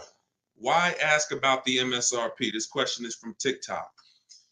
You need to know the MSRP for several reasons. If you're leasing, you need to know what percentage are you paying relative to the MSRP, because the 1% lease rule has always been based off the MSRP. If you got a lease payment and it was 1% of the MSRP, like $40,000 is the MSRP, your lease payment is $400 or less, then you basically stole a vehicle. And that rule has been around since the beginning of time. So when it comes to purchasing a used car, you need to know the MSRP, because how do you know how much you're saving if you don't know the original MSRP? How do you know how much you're saving? For instance, I bought a pre-owned Infiniti truck a little over a year ago. I paid 31 and change. I knew that the original MSRP was 54,545.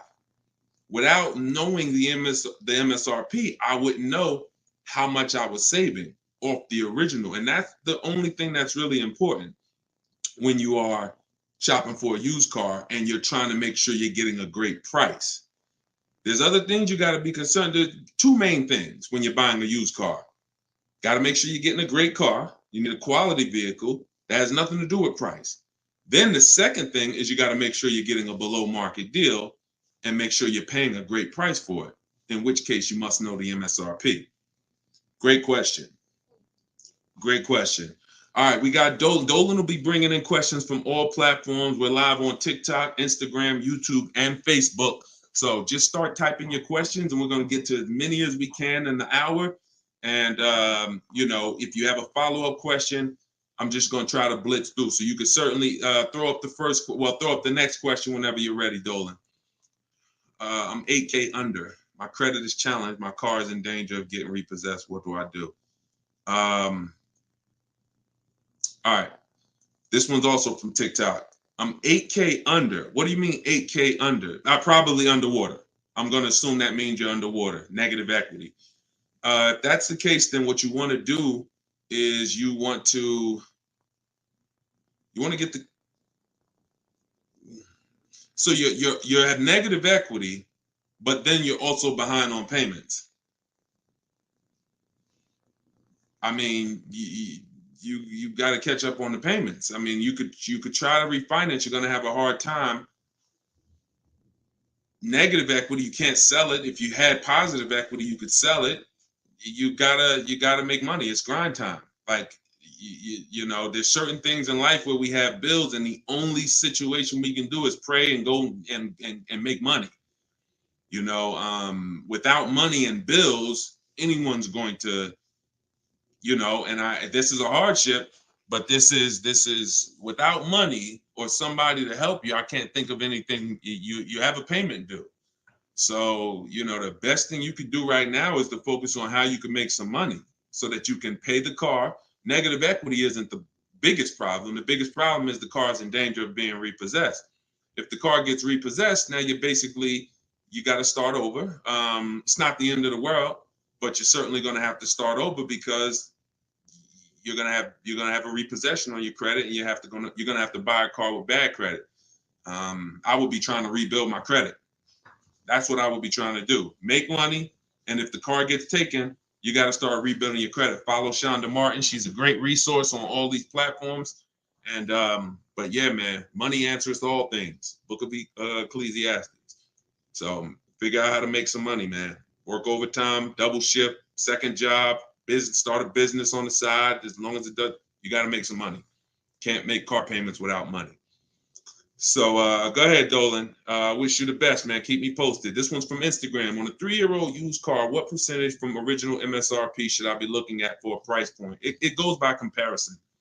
You should be comparing. Without something to compare it to, you won't be able to see the actual, what the discount should be. You need something to compare it to. We do these live shows. We got a couple hundred people on here already. The goal is to figure out through comparison shopping what you should be doing and what you should be paying. Hold on one second, y'all.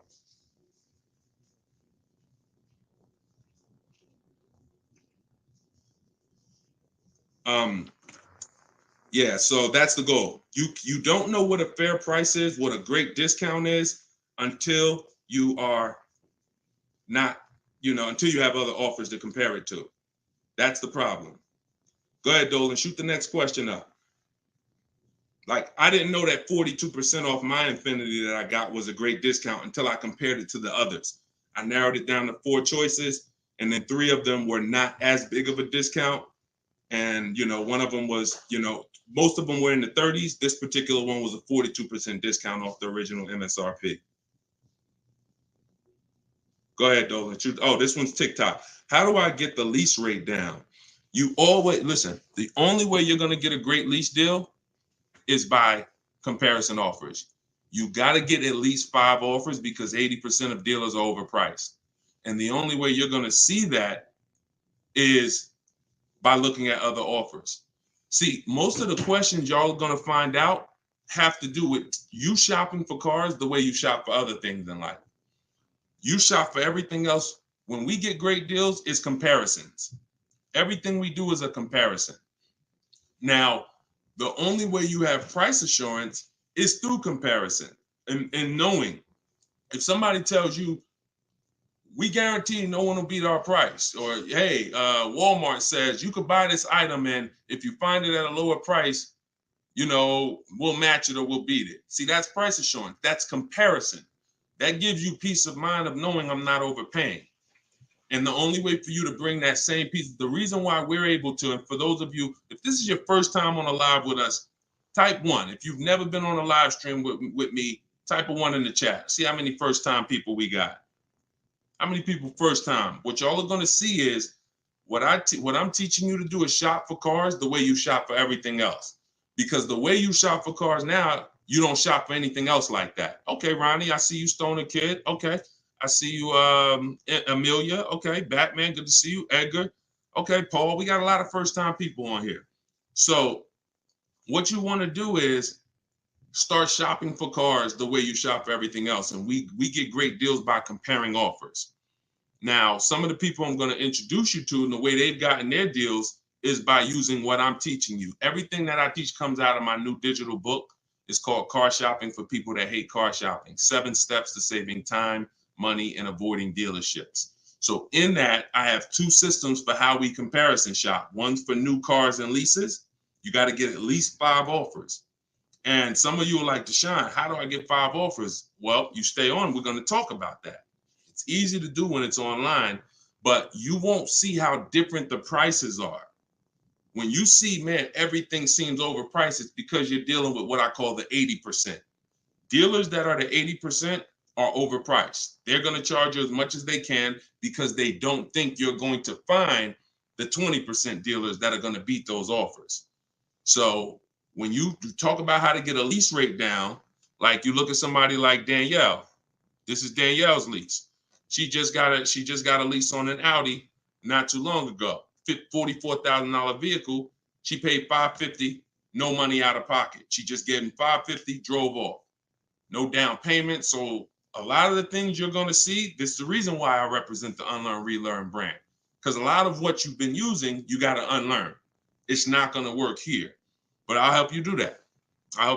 So for the launch of my new book, you can get yours for 75% off in my TikTok bio. It's normally $97. It's 75% off while we're on the broadcast. You got 30 minutes. And Instagram bio, you can get yours. And if you're on YouTube and if you're on Facebook, I'll put the link for you guys. Y'all can get yours. But that's how you get lease rates down. Comparison offers. Making people bid for your business. Stop negotiating, guys, and start making people bid. We'll talk more about that. Go ahead, Dolan. Shoot the next question up. We're taking questions from all platforms, Facebook, Instagram, YouTube, and TikTok. And could everybody who shares invite somebody? If you're a sharer, I appreciate it. I always give, we're trying to figure out something special we could do for the sharers because there's nothing, I told y'all, inbox me. If you got ideas, what could we do to reward or come up with something for the sharers? Because you guys are the people who help us spread this message. I appreciate all the new people, but I want to do something special for the sharers. Please DM me ideas of what we can do because we want to make it a regular part of our broadcast. All right, I see you, Sharice. Thank you. All right, go ahead. This one's from TikTok. Can you ask for additional discounts since you're an educator?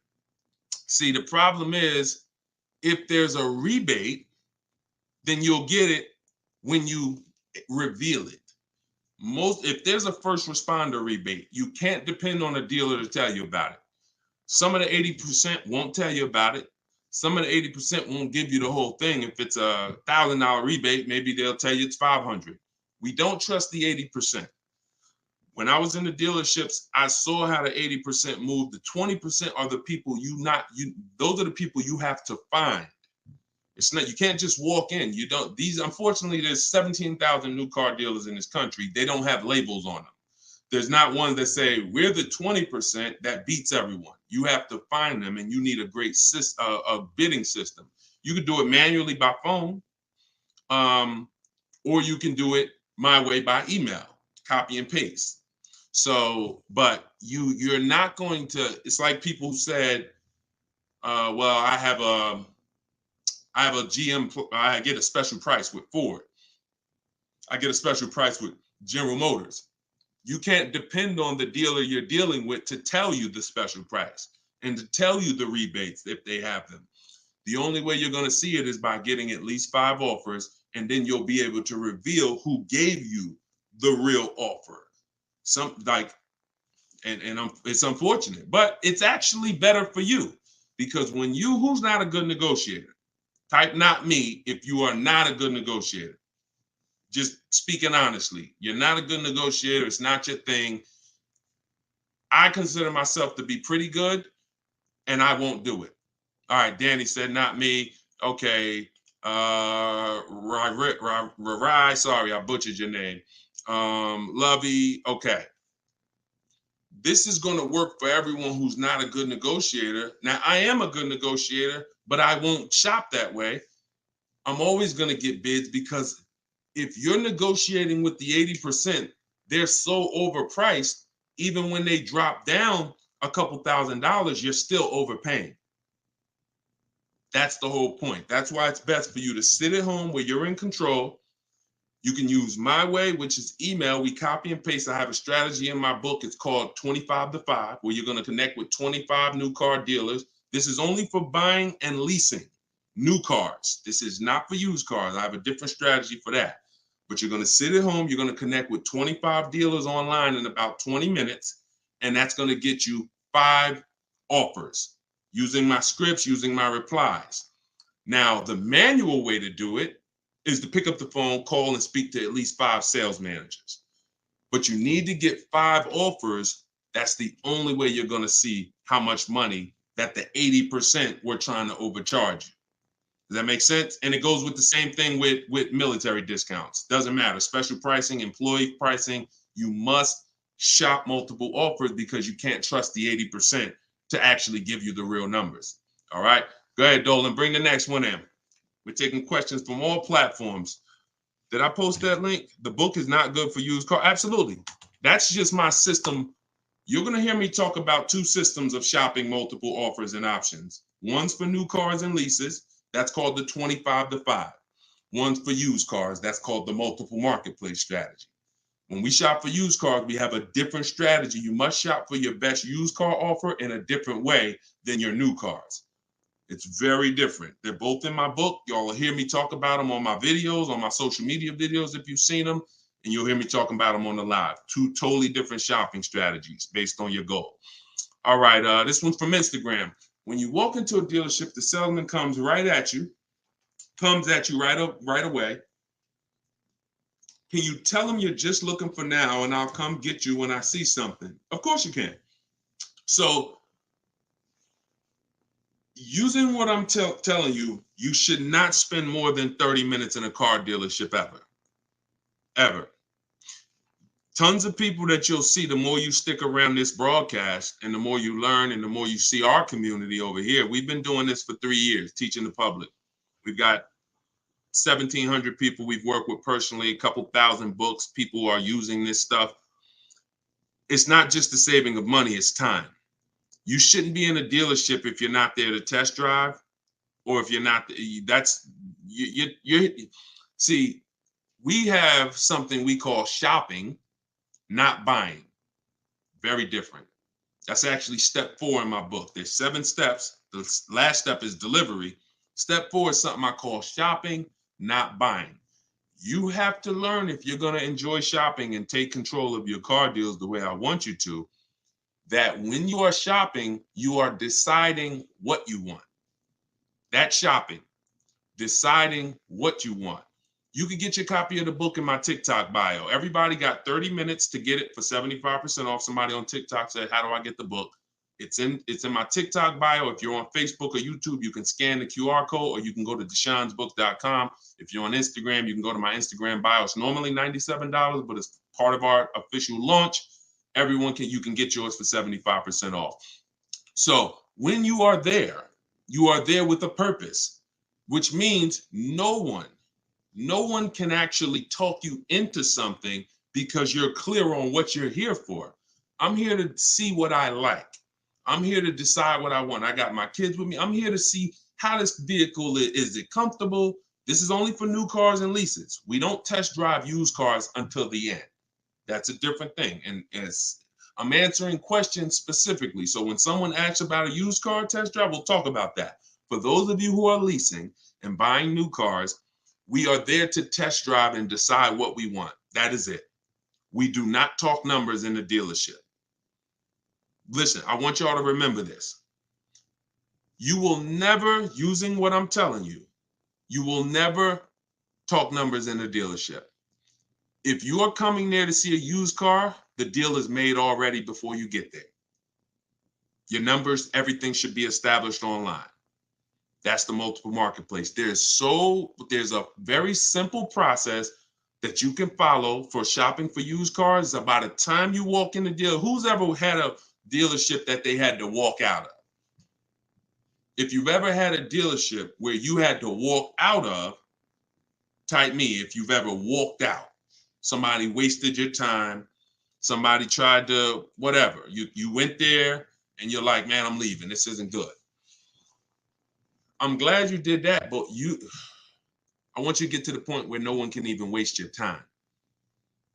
That's what I want you to get to, which means every time you walk in the dealership, for a used car, the deal is made. You're just there to test drive it, verify everything you did online. We'll talk about this. And then you're taking the car, or you're locking up that deal, not taking it because, you're locking up the deal. Now, with a new car, you are there to test drive only. I'm deciding what I want, and here's what, look, you got to be able to ignore this. Let this stuff go. Hey, can I talk to you? Hey, let me just show you these numbers. Hey, we got some real good deals this month. Hey, you know what? Have you seen the specials? Hey, we got a special price. Hey, we're taking off Hey, we're paying over $2,000 for people's trading. Hey, we're buying old leases back. All of this stuff, it got to just be, that junk got to go using what I teach, because that stuff works for other people. It probably has worked on you in the past. Now, you're not going to let people throw you off this agenda anymore. You are literally there to shop, decide what you want, and when you take your card, take the salesperson's card. When you come home, if you like that vehicle, we will be purchasing it and getting multiple offers from home, never in the dealership. Everybody clear? If you're clear on that so far, type clear. Everybody clear on that? Clear? All right. I see you, Dave. Yep. I see you, Danny. All right. Go ahead. This one's from Facebook. Carla said, my granddaughter purchased her first car in November 2023. She wanted to lease, but was told she was too young. She's 20. How can she transition from a current car note to a lease car when she turns 21 next year? Great question. Who has a car that they're thinking of replacing? You have a car now. You're thinking about replacing that car. Could be a lease, and you have to replace it. Could be a car you own. Could be a car you're financing. So the first step in my book, it's called 7 Steps to Saving Time, Money, and Avoiding Dealerships. Car shopping for people that hate car shopping. First step is the most important question. We must know whether we're going to lease or buy. You have to see that as the foundation of your car deals. You cannot get a great deal when you should have leased, but you bought. It is impossible. You can't get a great deal if you should have bought, but you leased. So that's the most important question. That's step 1. How many years are we keeping the car? Now, after that, here's what you do. You guys who have a car you have to replace, including this young lady, Carla, she asked, you must do an equity assessment. This is step 2. Equity assessment is going to tell you, can you get out of your car clean? Can you get out of your car break even? Can you get out of your car and there's equity there, which means you can put that equity in your pocket or into the next transaction? Or do you have negative equity if you have a loan? So the equity assessment is going to tell you. Now, here's how you do it. You're going to call your bank. If you have a paid off car, you do not need to do this step. You can skip this step. If you have a loan or a lease, you're going to call your bank. You're going to ask for the payoff. I see y'all running the likes up on TikTok too. I appreciate it. Can y'all keep tapping the screen? I appreciate y'all running those likes up. When you call, you're going to ask them for the payoff. The payoff is the amount you owe. Do not look at your contract. Do not look at anything. Call the bank or call the leasing company and say, what is my payoff? Now, if you're leasing, you're going to ask an additional question. Do I have a third-party restriction? Once you have those answers, you end the call. You are then going to go on to the websites that I'm about to mention. You're going to get 6 bids, 6 offers. My 2 favorite words when buying anything. And if you like to save money, these will become your 2 favorite words. Multiple offers. Multiple offers. I love those words. That's how you buy everything else. Multiple offers, multiple options. That's how we save the big money. So you're going to go to carmax.com. This will take you about 20 minutes to do an equity assessment. You're going to go to driveway.com. You're going to go to AutoNation, Sell My Car, Carvana, Kelly's Blue Book, Instant Cash Offer, and Car Guru, Sell My Car. As more people buy cars, we'll keep adding them to our list. Those people are in my book. That's who we get our equity assessment from, because here's what your car is worth, what people are willing to offer you cash for. What's the one word? Some of you have been, hold on, don't bring in the next question until I give you the road, because some of these I got to go a little deep on, Dolan. But you could queue them up. Just get them ready so that, you know, when I call them out, you got them ready. I know you're stacking them. When you look at, you know, getting 6 offers, what's the one word that we don't use anymore? Let's see if anybody was on here. Maybe you were on here for the last couple broadcasts, or a lot of you are new, so you may not know. What's the one word? Good to see you start back up. What's the word that we're not using anymore? And for the new people, you're about to learn. We don't use, let me see if anybody got it. I give it about 3-4 seconds. Okay, everybody's about to learn this for the first time. We don't use the word trade. You don't get maximum money trading anything. I know you've been taught that because dealers have actually taught you to give them multiple transactions in one. You buy your car from them, that's one transaction. You sell your car to them, that's another transaction. And if you get your loan from them, that's a third transaction. All of these are separate transactions. And how big is the money in them? I'll break it down to you like this. You can actually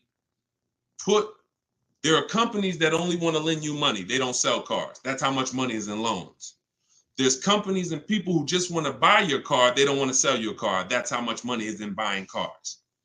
So somebody just said trading is convenient, though. If you want to conveniently lose $2,000 or $3,000 because you want to save 30 minutes, then be my guest. I'm talking to the people who are like, Deshone, that's not my thing. And I'm not talking about a private party sale. We're not talking about listing the car on Facebook. We're talking about going to people, all those companies I just named, they literally have a short inspection process and they cut you a check. I sold my lease to CarMax. They won the bid 2 years ago. I walked out with a check. I was there for 45 minutes. Then I brought my parents down because they won the bid for their Mazda. They they taught you that, oh, anything else besides what we're telling you to do is going to be hard. You know, like, oh, you might as well just give us all the business because, you know, anything else is going to be just hard. Meanwhile, what you're putting yourself through is hard. So that's how you do the equity assessment. Now, if you do have a lease, when you go on those websites, there's a question there. It's going to say, is the car owned, financed, or leased? You want to put owned because you just want the true value. And when you put lease, it triggers something on their websites. Don't worry about that. If you don't have a third-party restriction, you can sell direct to anyone, If you have a third-party restriction, you're going to take those offers, and then we're going to call used car managers because the third-party restriction does not say you can't sell. It says you must sell to a brand of the same dealer, a dealer of the same brand. So if you have a Nissan, you must sell to a Nissan dealer. Here's what that doesn't mean. Go walk into one Nissan dealer.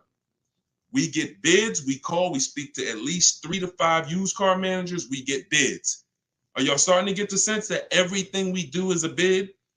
And the only way you're going to see how much money you've been losing by not getting multiple offers is to get multiple offers. Everyone I've been working with says, Deshone, there's no way that I would have known how much money was in these car transactions until I started getting multiple offers from home. We don't do this by getting in our car and driving from place to place. We do this by sitting at home and using what online. Shoot the next question in. All right. And we're taking questions from all 4 platforms. So just keep typing them. We'll get through as many as we can in the hour. Erica, this one's from YouTube. I purchased a used vehicle from the dealership, and 2 weeks later they called me and asked me to bring it back because the previous owner wanted it back. Can they do that? Mm, mm, that's a nightmare. Um, mm. Y'all hear that question?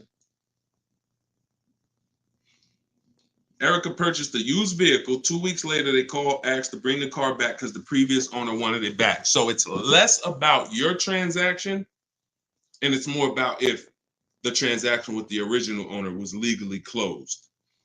If they left the transaction open, now if I'm you,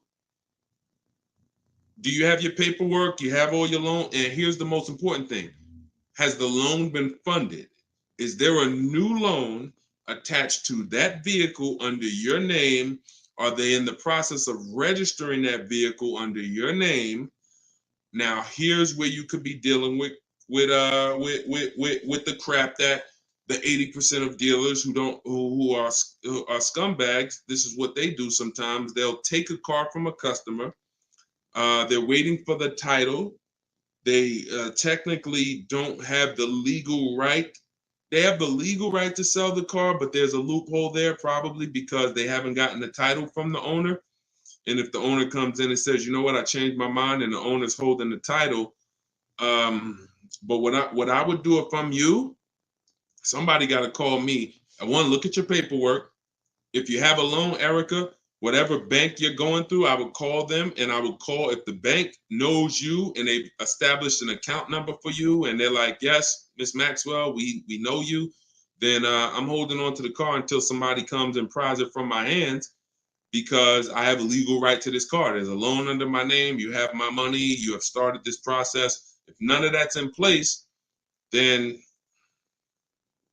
and it sounds like, I mean, it sounds like you dealt with a scumbag dealership, but that's what I would do. I'm not just giving up the car because you said, oh, the owner wants it back. The old owner wants it. That's not my problem. You made a deal with me. I have paperwork that is binding. And, you work that out with the owner because that happens sometimes. Dealers do some crappy stuff, or dealers don't cross their T's, dot their I's, and then and then the owner comes in, the original owner who traded the car. That ain't got nothing to do with who you sold that car to. That car's on the road and there's a loan attached to it, or there's been cash paid for it. Now I'm holding on to this car until you legally show me that I need to release this car. And I might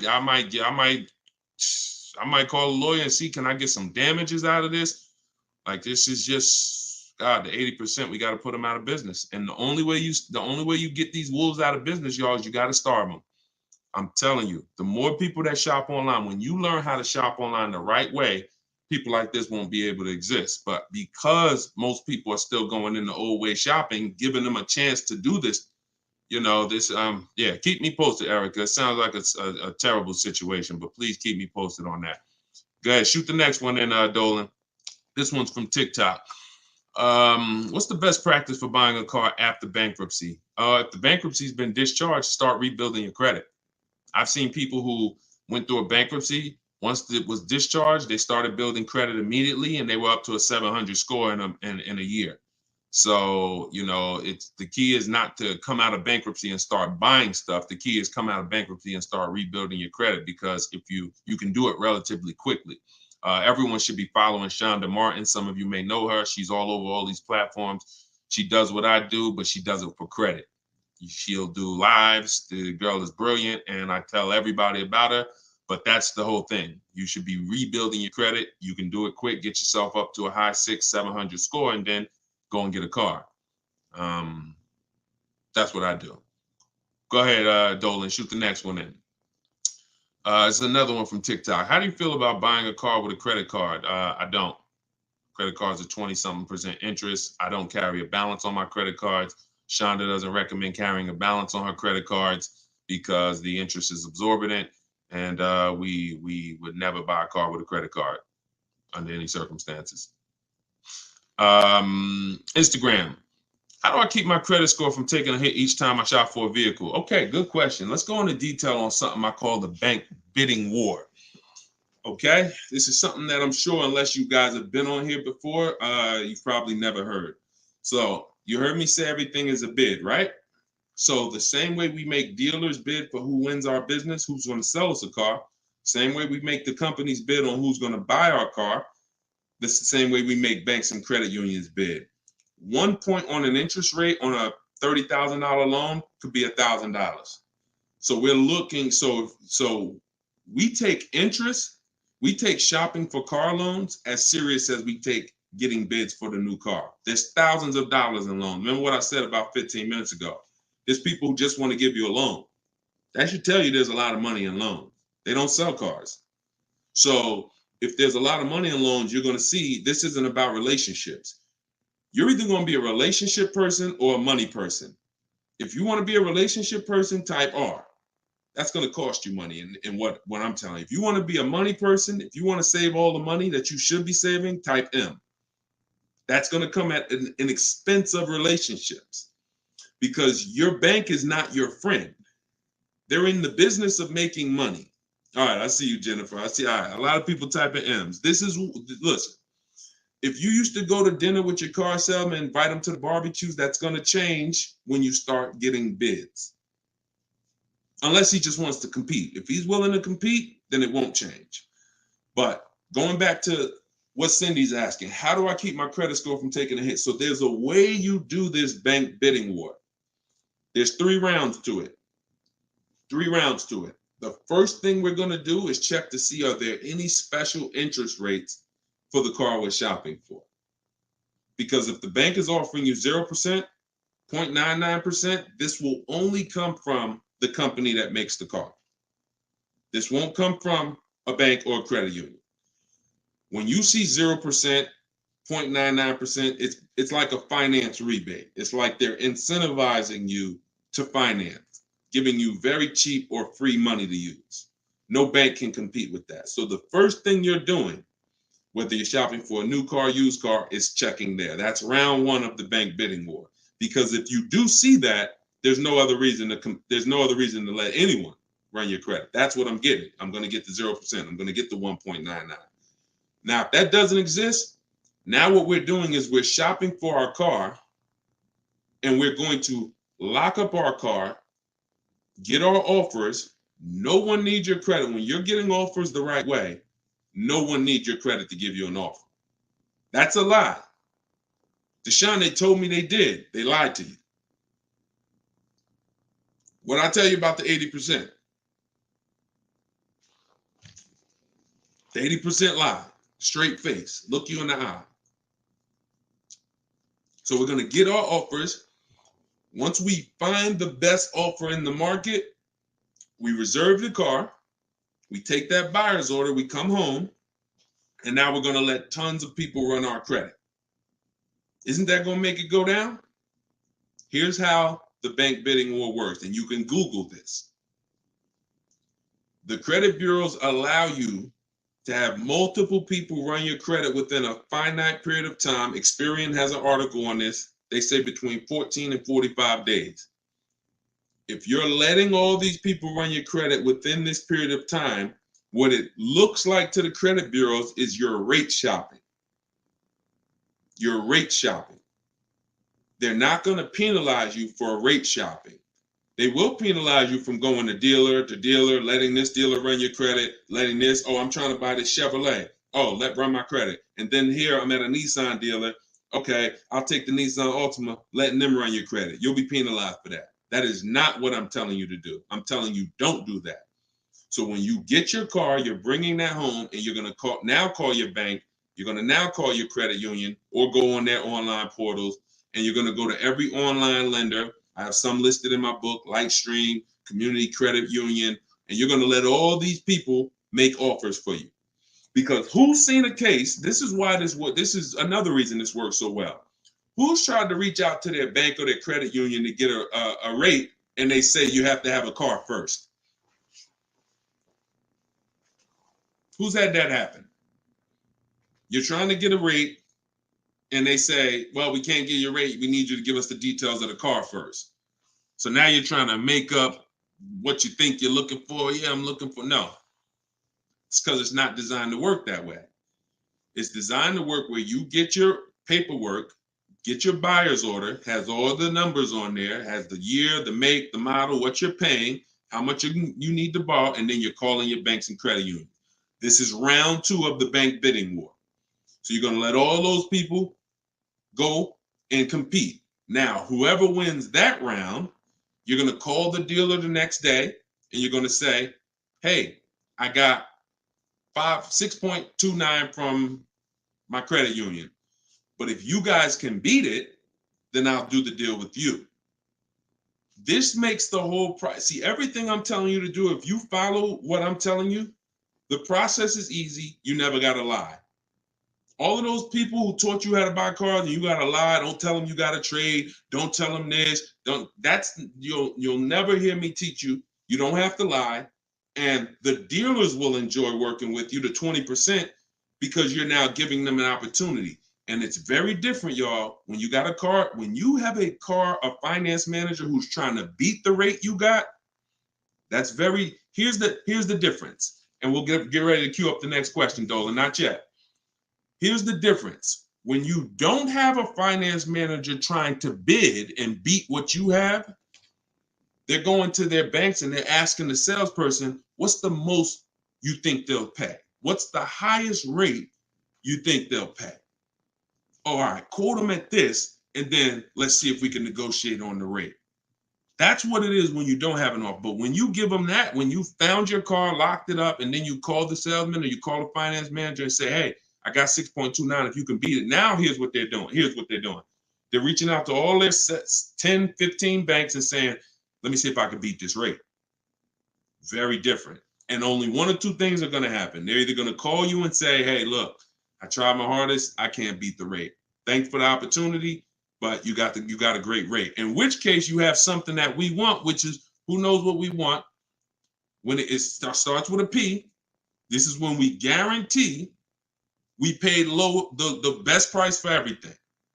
Who remembers? Well, I can't say who remembers because we get new people on this broadcast every day. I swear. All right.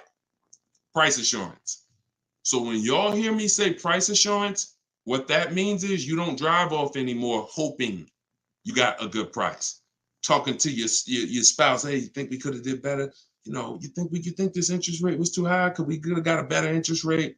No, price assurance means you guarantee you couldn't have paid a lower price for the car. Nobody could have paid because you got bids. Nobody could have gave me a lower interest rate because I got bids. Nobody could have gave me more for my old car because I got bids. That's the only way we get price assurance. And all of this is done while you sit at home. So this is in my book, Car Shopping for People That Hate Car Shopping, 7 Steps to Saving Time, Money, and Avoiding Dealerships. If you want everything I teach in one spot, it's there. You can get your copy for 75% off. It's normally $97.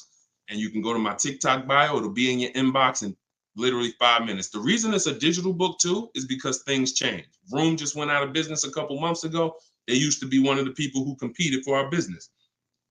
If you guys had, your book and you had bought it and then it was a print book, because some people say, Deshone, is it in print? This is the reason, one of the reasons why it's not.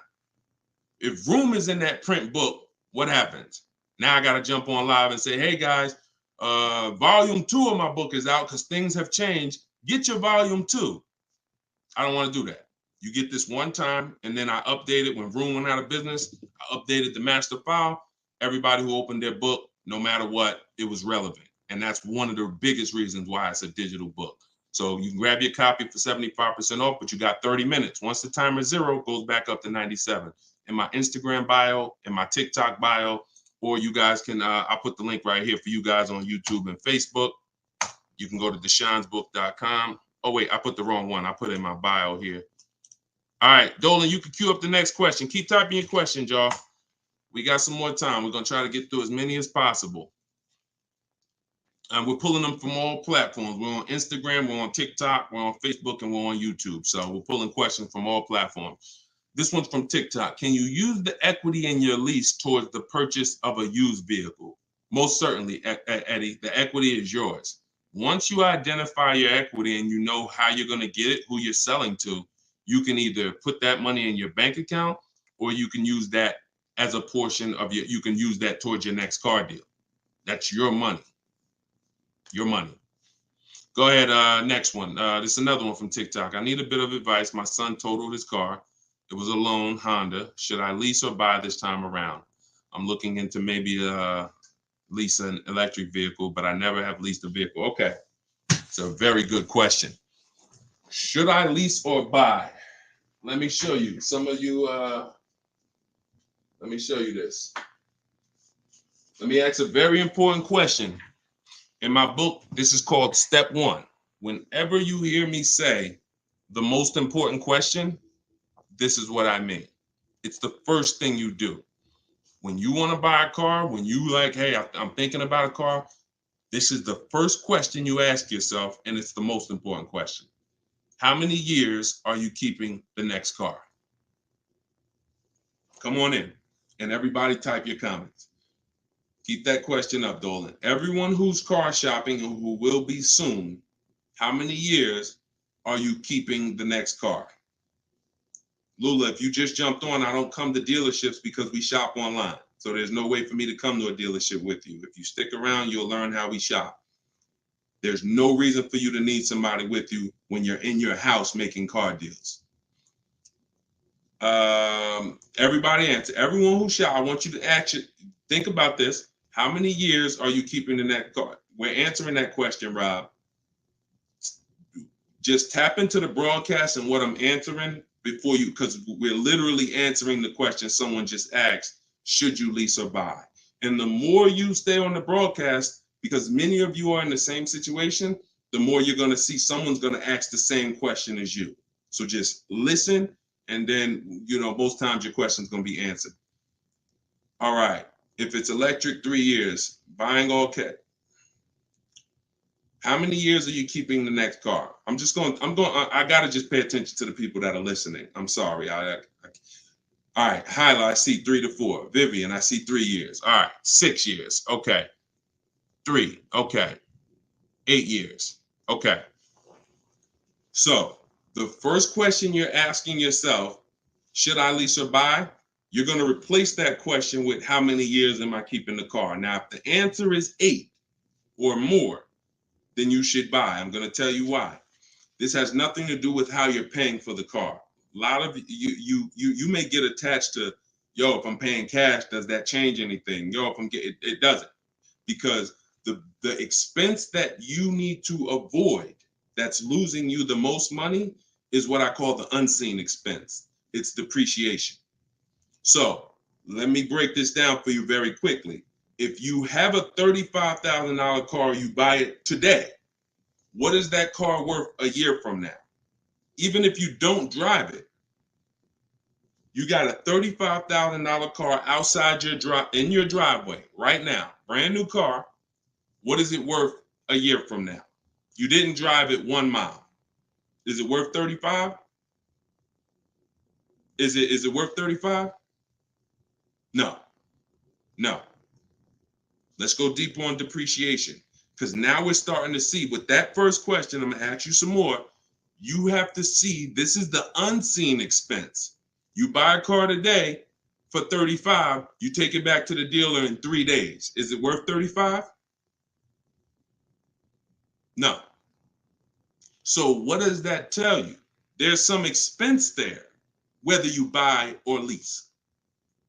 Many of you have been taught, I could just buy a car because I could drive as much as I want. Let's throw another one in there. You buy a car today for 35, you put 30,000 miles on it. Isn't it worth much less a year from now?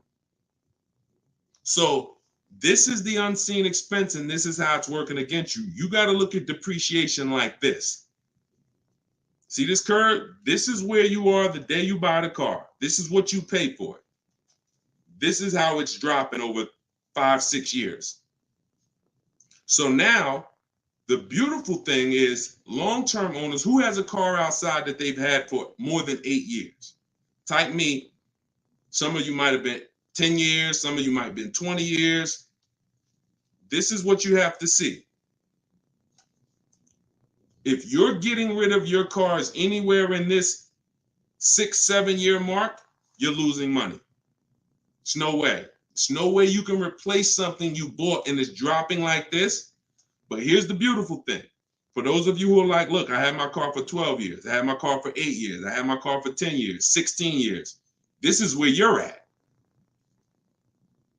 That's how your car is losing value. See, the car you have that you've had outside for 10 years, what it's worth today, a year from now, isn't it going to be worth about the same thing? Right? Talking to you long-term owners who keep your cars, you're winning. See, because you've reached the reward. You've reached the reward for buying. The reward for buying is to get to the stage where your car a year from now is going to be worth about the same of what it's worth now. Now, that's when you should be buying. If your goal isn't to get to that level, you should not be buying. You should be shopping for lease deals. Because there's only two ways to beat depreciation. What I just said, and some of you might be saying, Deshone, I can't, I'm not keeping a car that long. You should not be buying cars. You're not getting to that level. You're not getting to the winning. The winning is that. Got a car outside, paid off, barely losing value. It was worth $9,500 last year. It's worth $9,000 this year. That's the reward. Now, for those of you who are on the other side, if you're on the other side, you should be leasing. And I'm going to show you how drastic it is of a difference when you should be leasing, but you're buying. I'm going to show you that there's no way for you to get a great deal if you are buying when you should be leasing. Look at somebody like, let's pull up, we talked about Danielle earlier. Look at Tope. Tope got a BMW, $54,000 vehicle. Now, some of you know, every $5,000 on the price of a car is how much per month? Every $5,000 on the price of a car is how much per month? It's not 7 years, so it's always 8 years. See, in my book, it's something called the 8-year rule. If you're not keeping your car 8 years, you should not be buying. Okay, good. I see a lot of you are tapped in. Every $5,000 is $100 a month. So when you're looking at a $50,000 car, you should be thinking that's $1,000 a month payment. What about the down payment? Forget about the down payments. Down payments have nothing to do with the deal. We are just talking about boundaries. When we look at a $50,000 car, $1,000 a month, 5-year loan. $20,000 car, $400 a month, 5-year loan. Every $5,000 is about $100 a month. Now let's look at Tope's deal. Tope got a $54,000 BMW. She's paying $756 a month. I'm going to prove to you right now that if you should be leasing because you're a short-term person, you are not keeping your next car 8 years. You're not keeping your previous cars 8 years, yet you bought them. I'm going to show you how much money you've lost listening to people that told you shouldn't be leasing. And we're going to correct that. So Tope got a deal, shopping multiple offers the way I teach. She got multiple offers. She got $690 a month. That's a 1.26% lease. $690 on a $54,000 vehicle. So let's say we're going to break down real quick 3 different ways to get this vehicle right here that she got. One is the way she got it, leasing, because she's a short-term person. Now let's say somebody says, Deshone, I'm going to buy that car. That person buys that car. Let's say they get an incredible price and they save $10,000 off a brand new BMW. Okay? I want to show you that even with extreme cases of big money, I could teach you how to get the best price on the car, but it's not going to change. If your deal is on the wrong foundation, you can't get a great deal. So let's say somebody walks in right after Tope. They look at her car, they see her driving off, and they're like, man, I want that same car. All right. And they end up saving 10 grand. So they buy it for $45,000. Taxes, fees, probably put them up around 48. Every $5,000 we said is $100 a month. $48,000, that's a $950 payment, y'all. 5-year loan. No money down, because Tope put no money down. So we're comparing putting no money into these deals. When you start putting no money into the deals and looking at them, you're going to clearly understand them. Sometimes people use down payment money to confuse you. $690 a month she's paying, they're driving off paying $950. No way. Now a third person comes in. Man, I see those two people just drove off. You got that car used though? Can I get a used one? I don't want to buy a new one. I don't want to get a new one. I know that's going to be expensive. What do you think a brand new vehicle that was $54,000 brand new? What's a good price of that vehicle used, y'all? What's a good price used?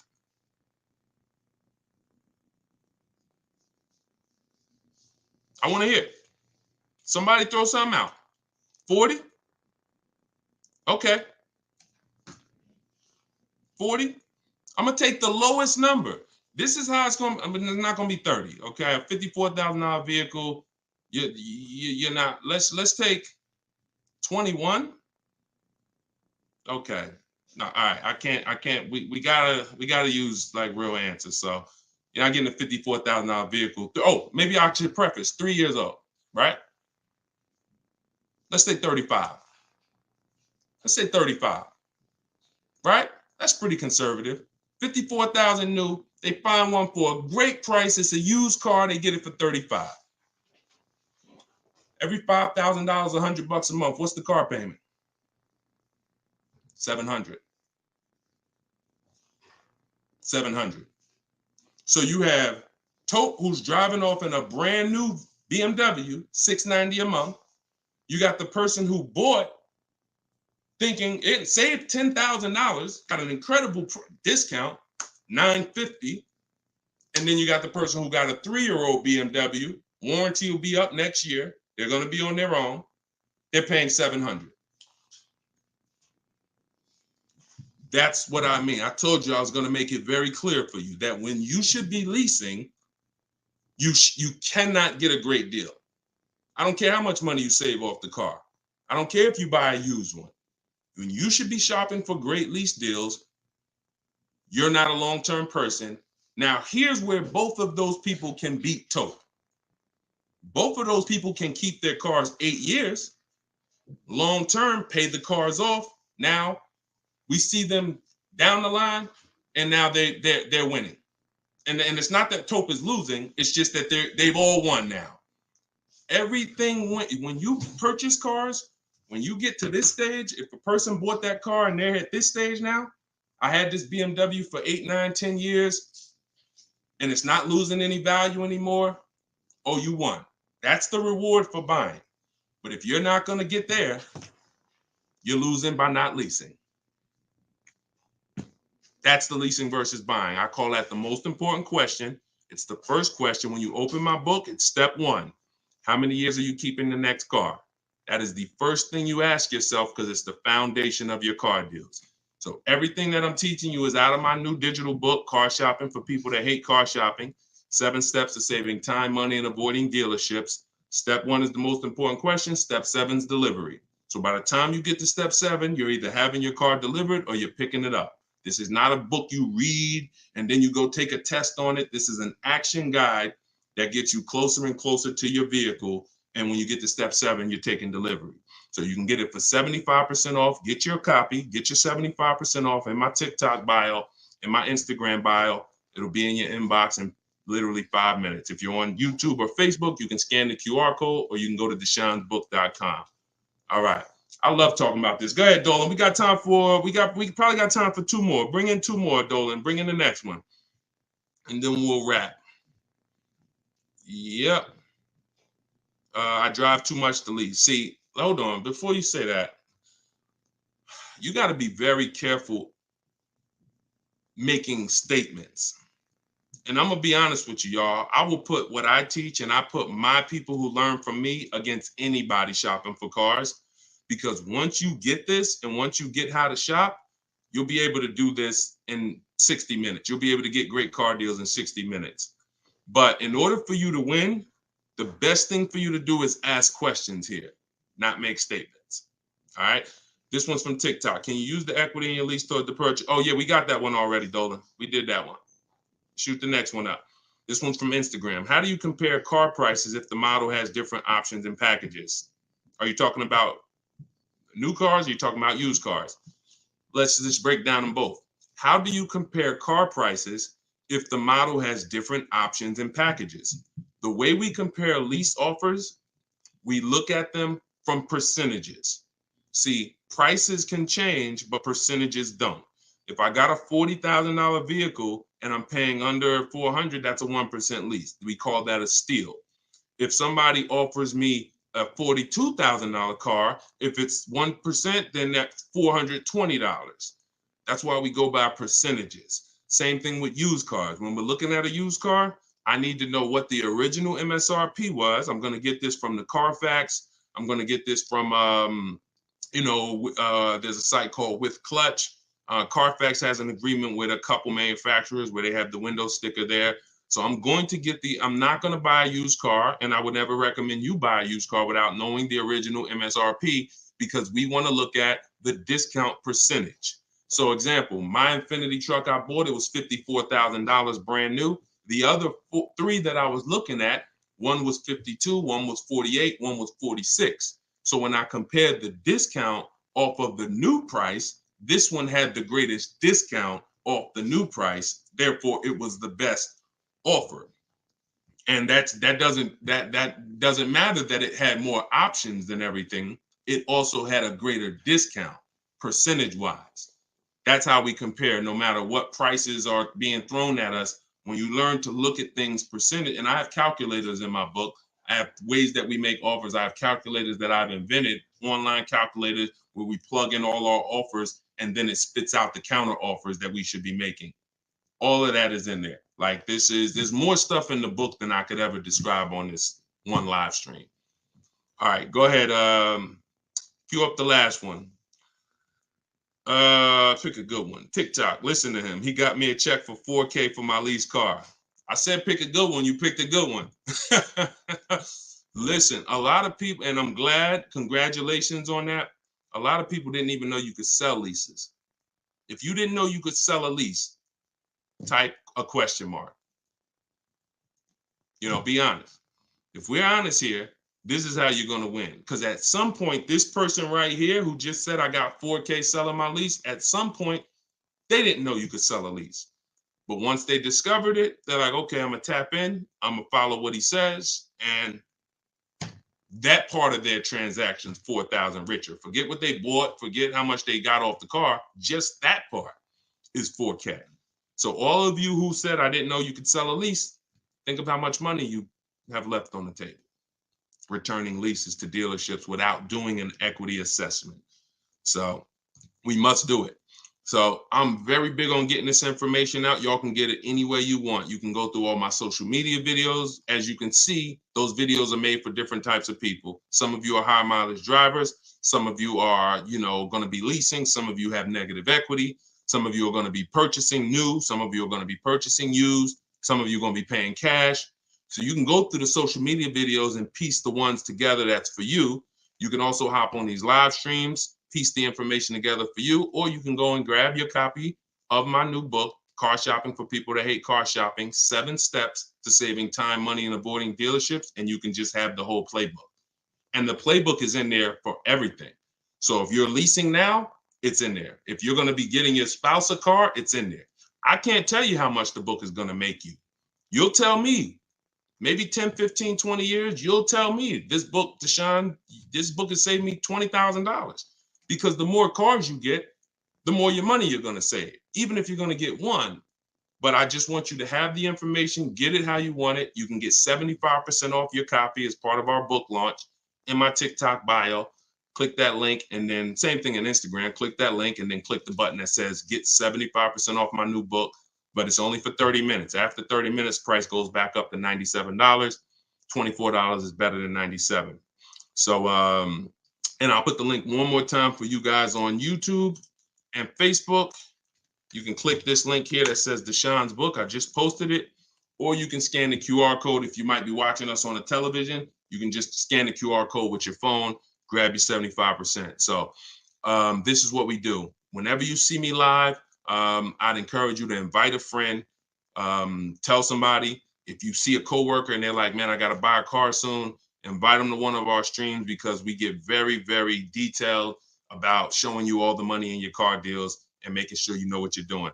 Please, if you're not subscribed to us on YouTube, we got a lot of things coming to YouTube. We're going to be time stamping these questions in future episodes so that you can easily navigate through previous episodes and find your answers. So everything is Deshone the Auto Advisor. Make sure you subscribe to YouTube because we got a lot of stuff coming there. But other than that, have a great day. I'll see y'all in the next broadcast. Everyone who got the book, use it, win with it, and make sure you DM me or email me your success stories. I want to see your deals. Email me your deals, not just your cars. You're going to love it. Once you start making deals and you're confident with the money, you're going to be so excited about sharing the numbers, you might forget to tell me what car you got.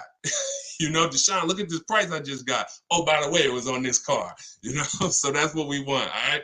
God bless y'all. I'll see you soon.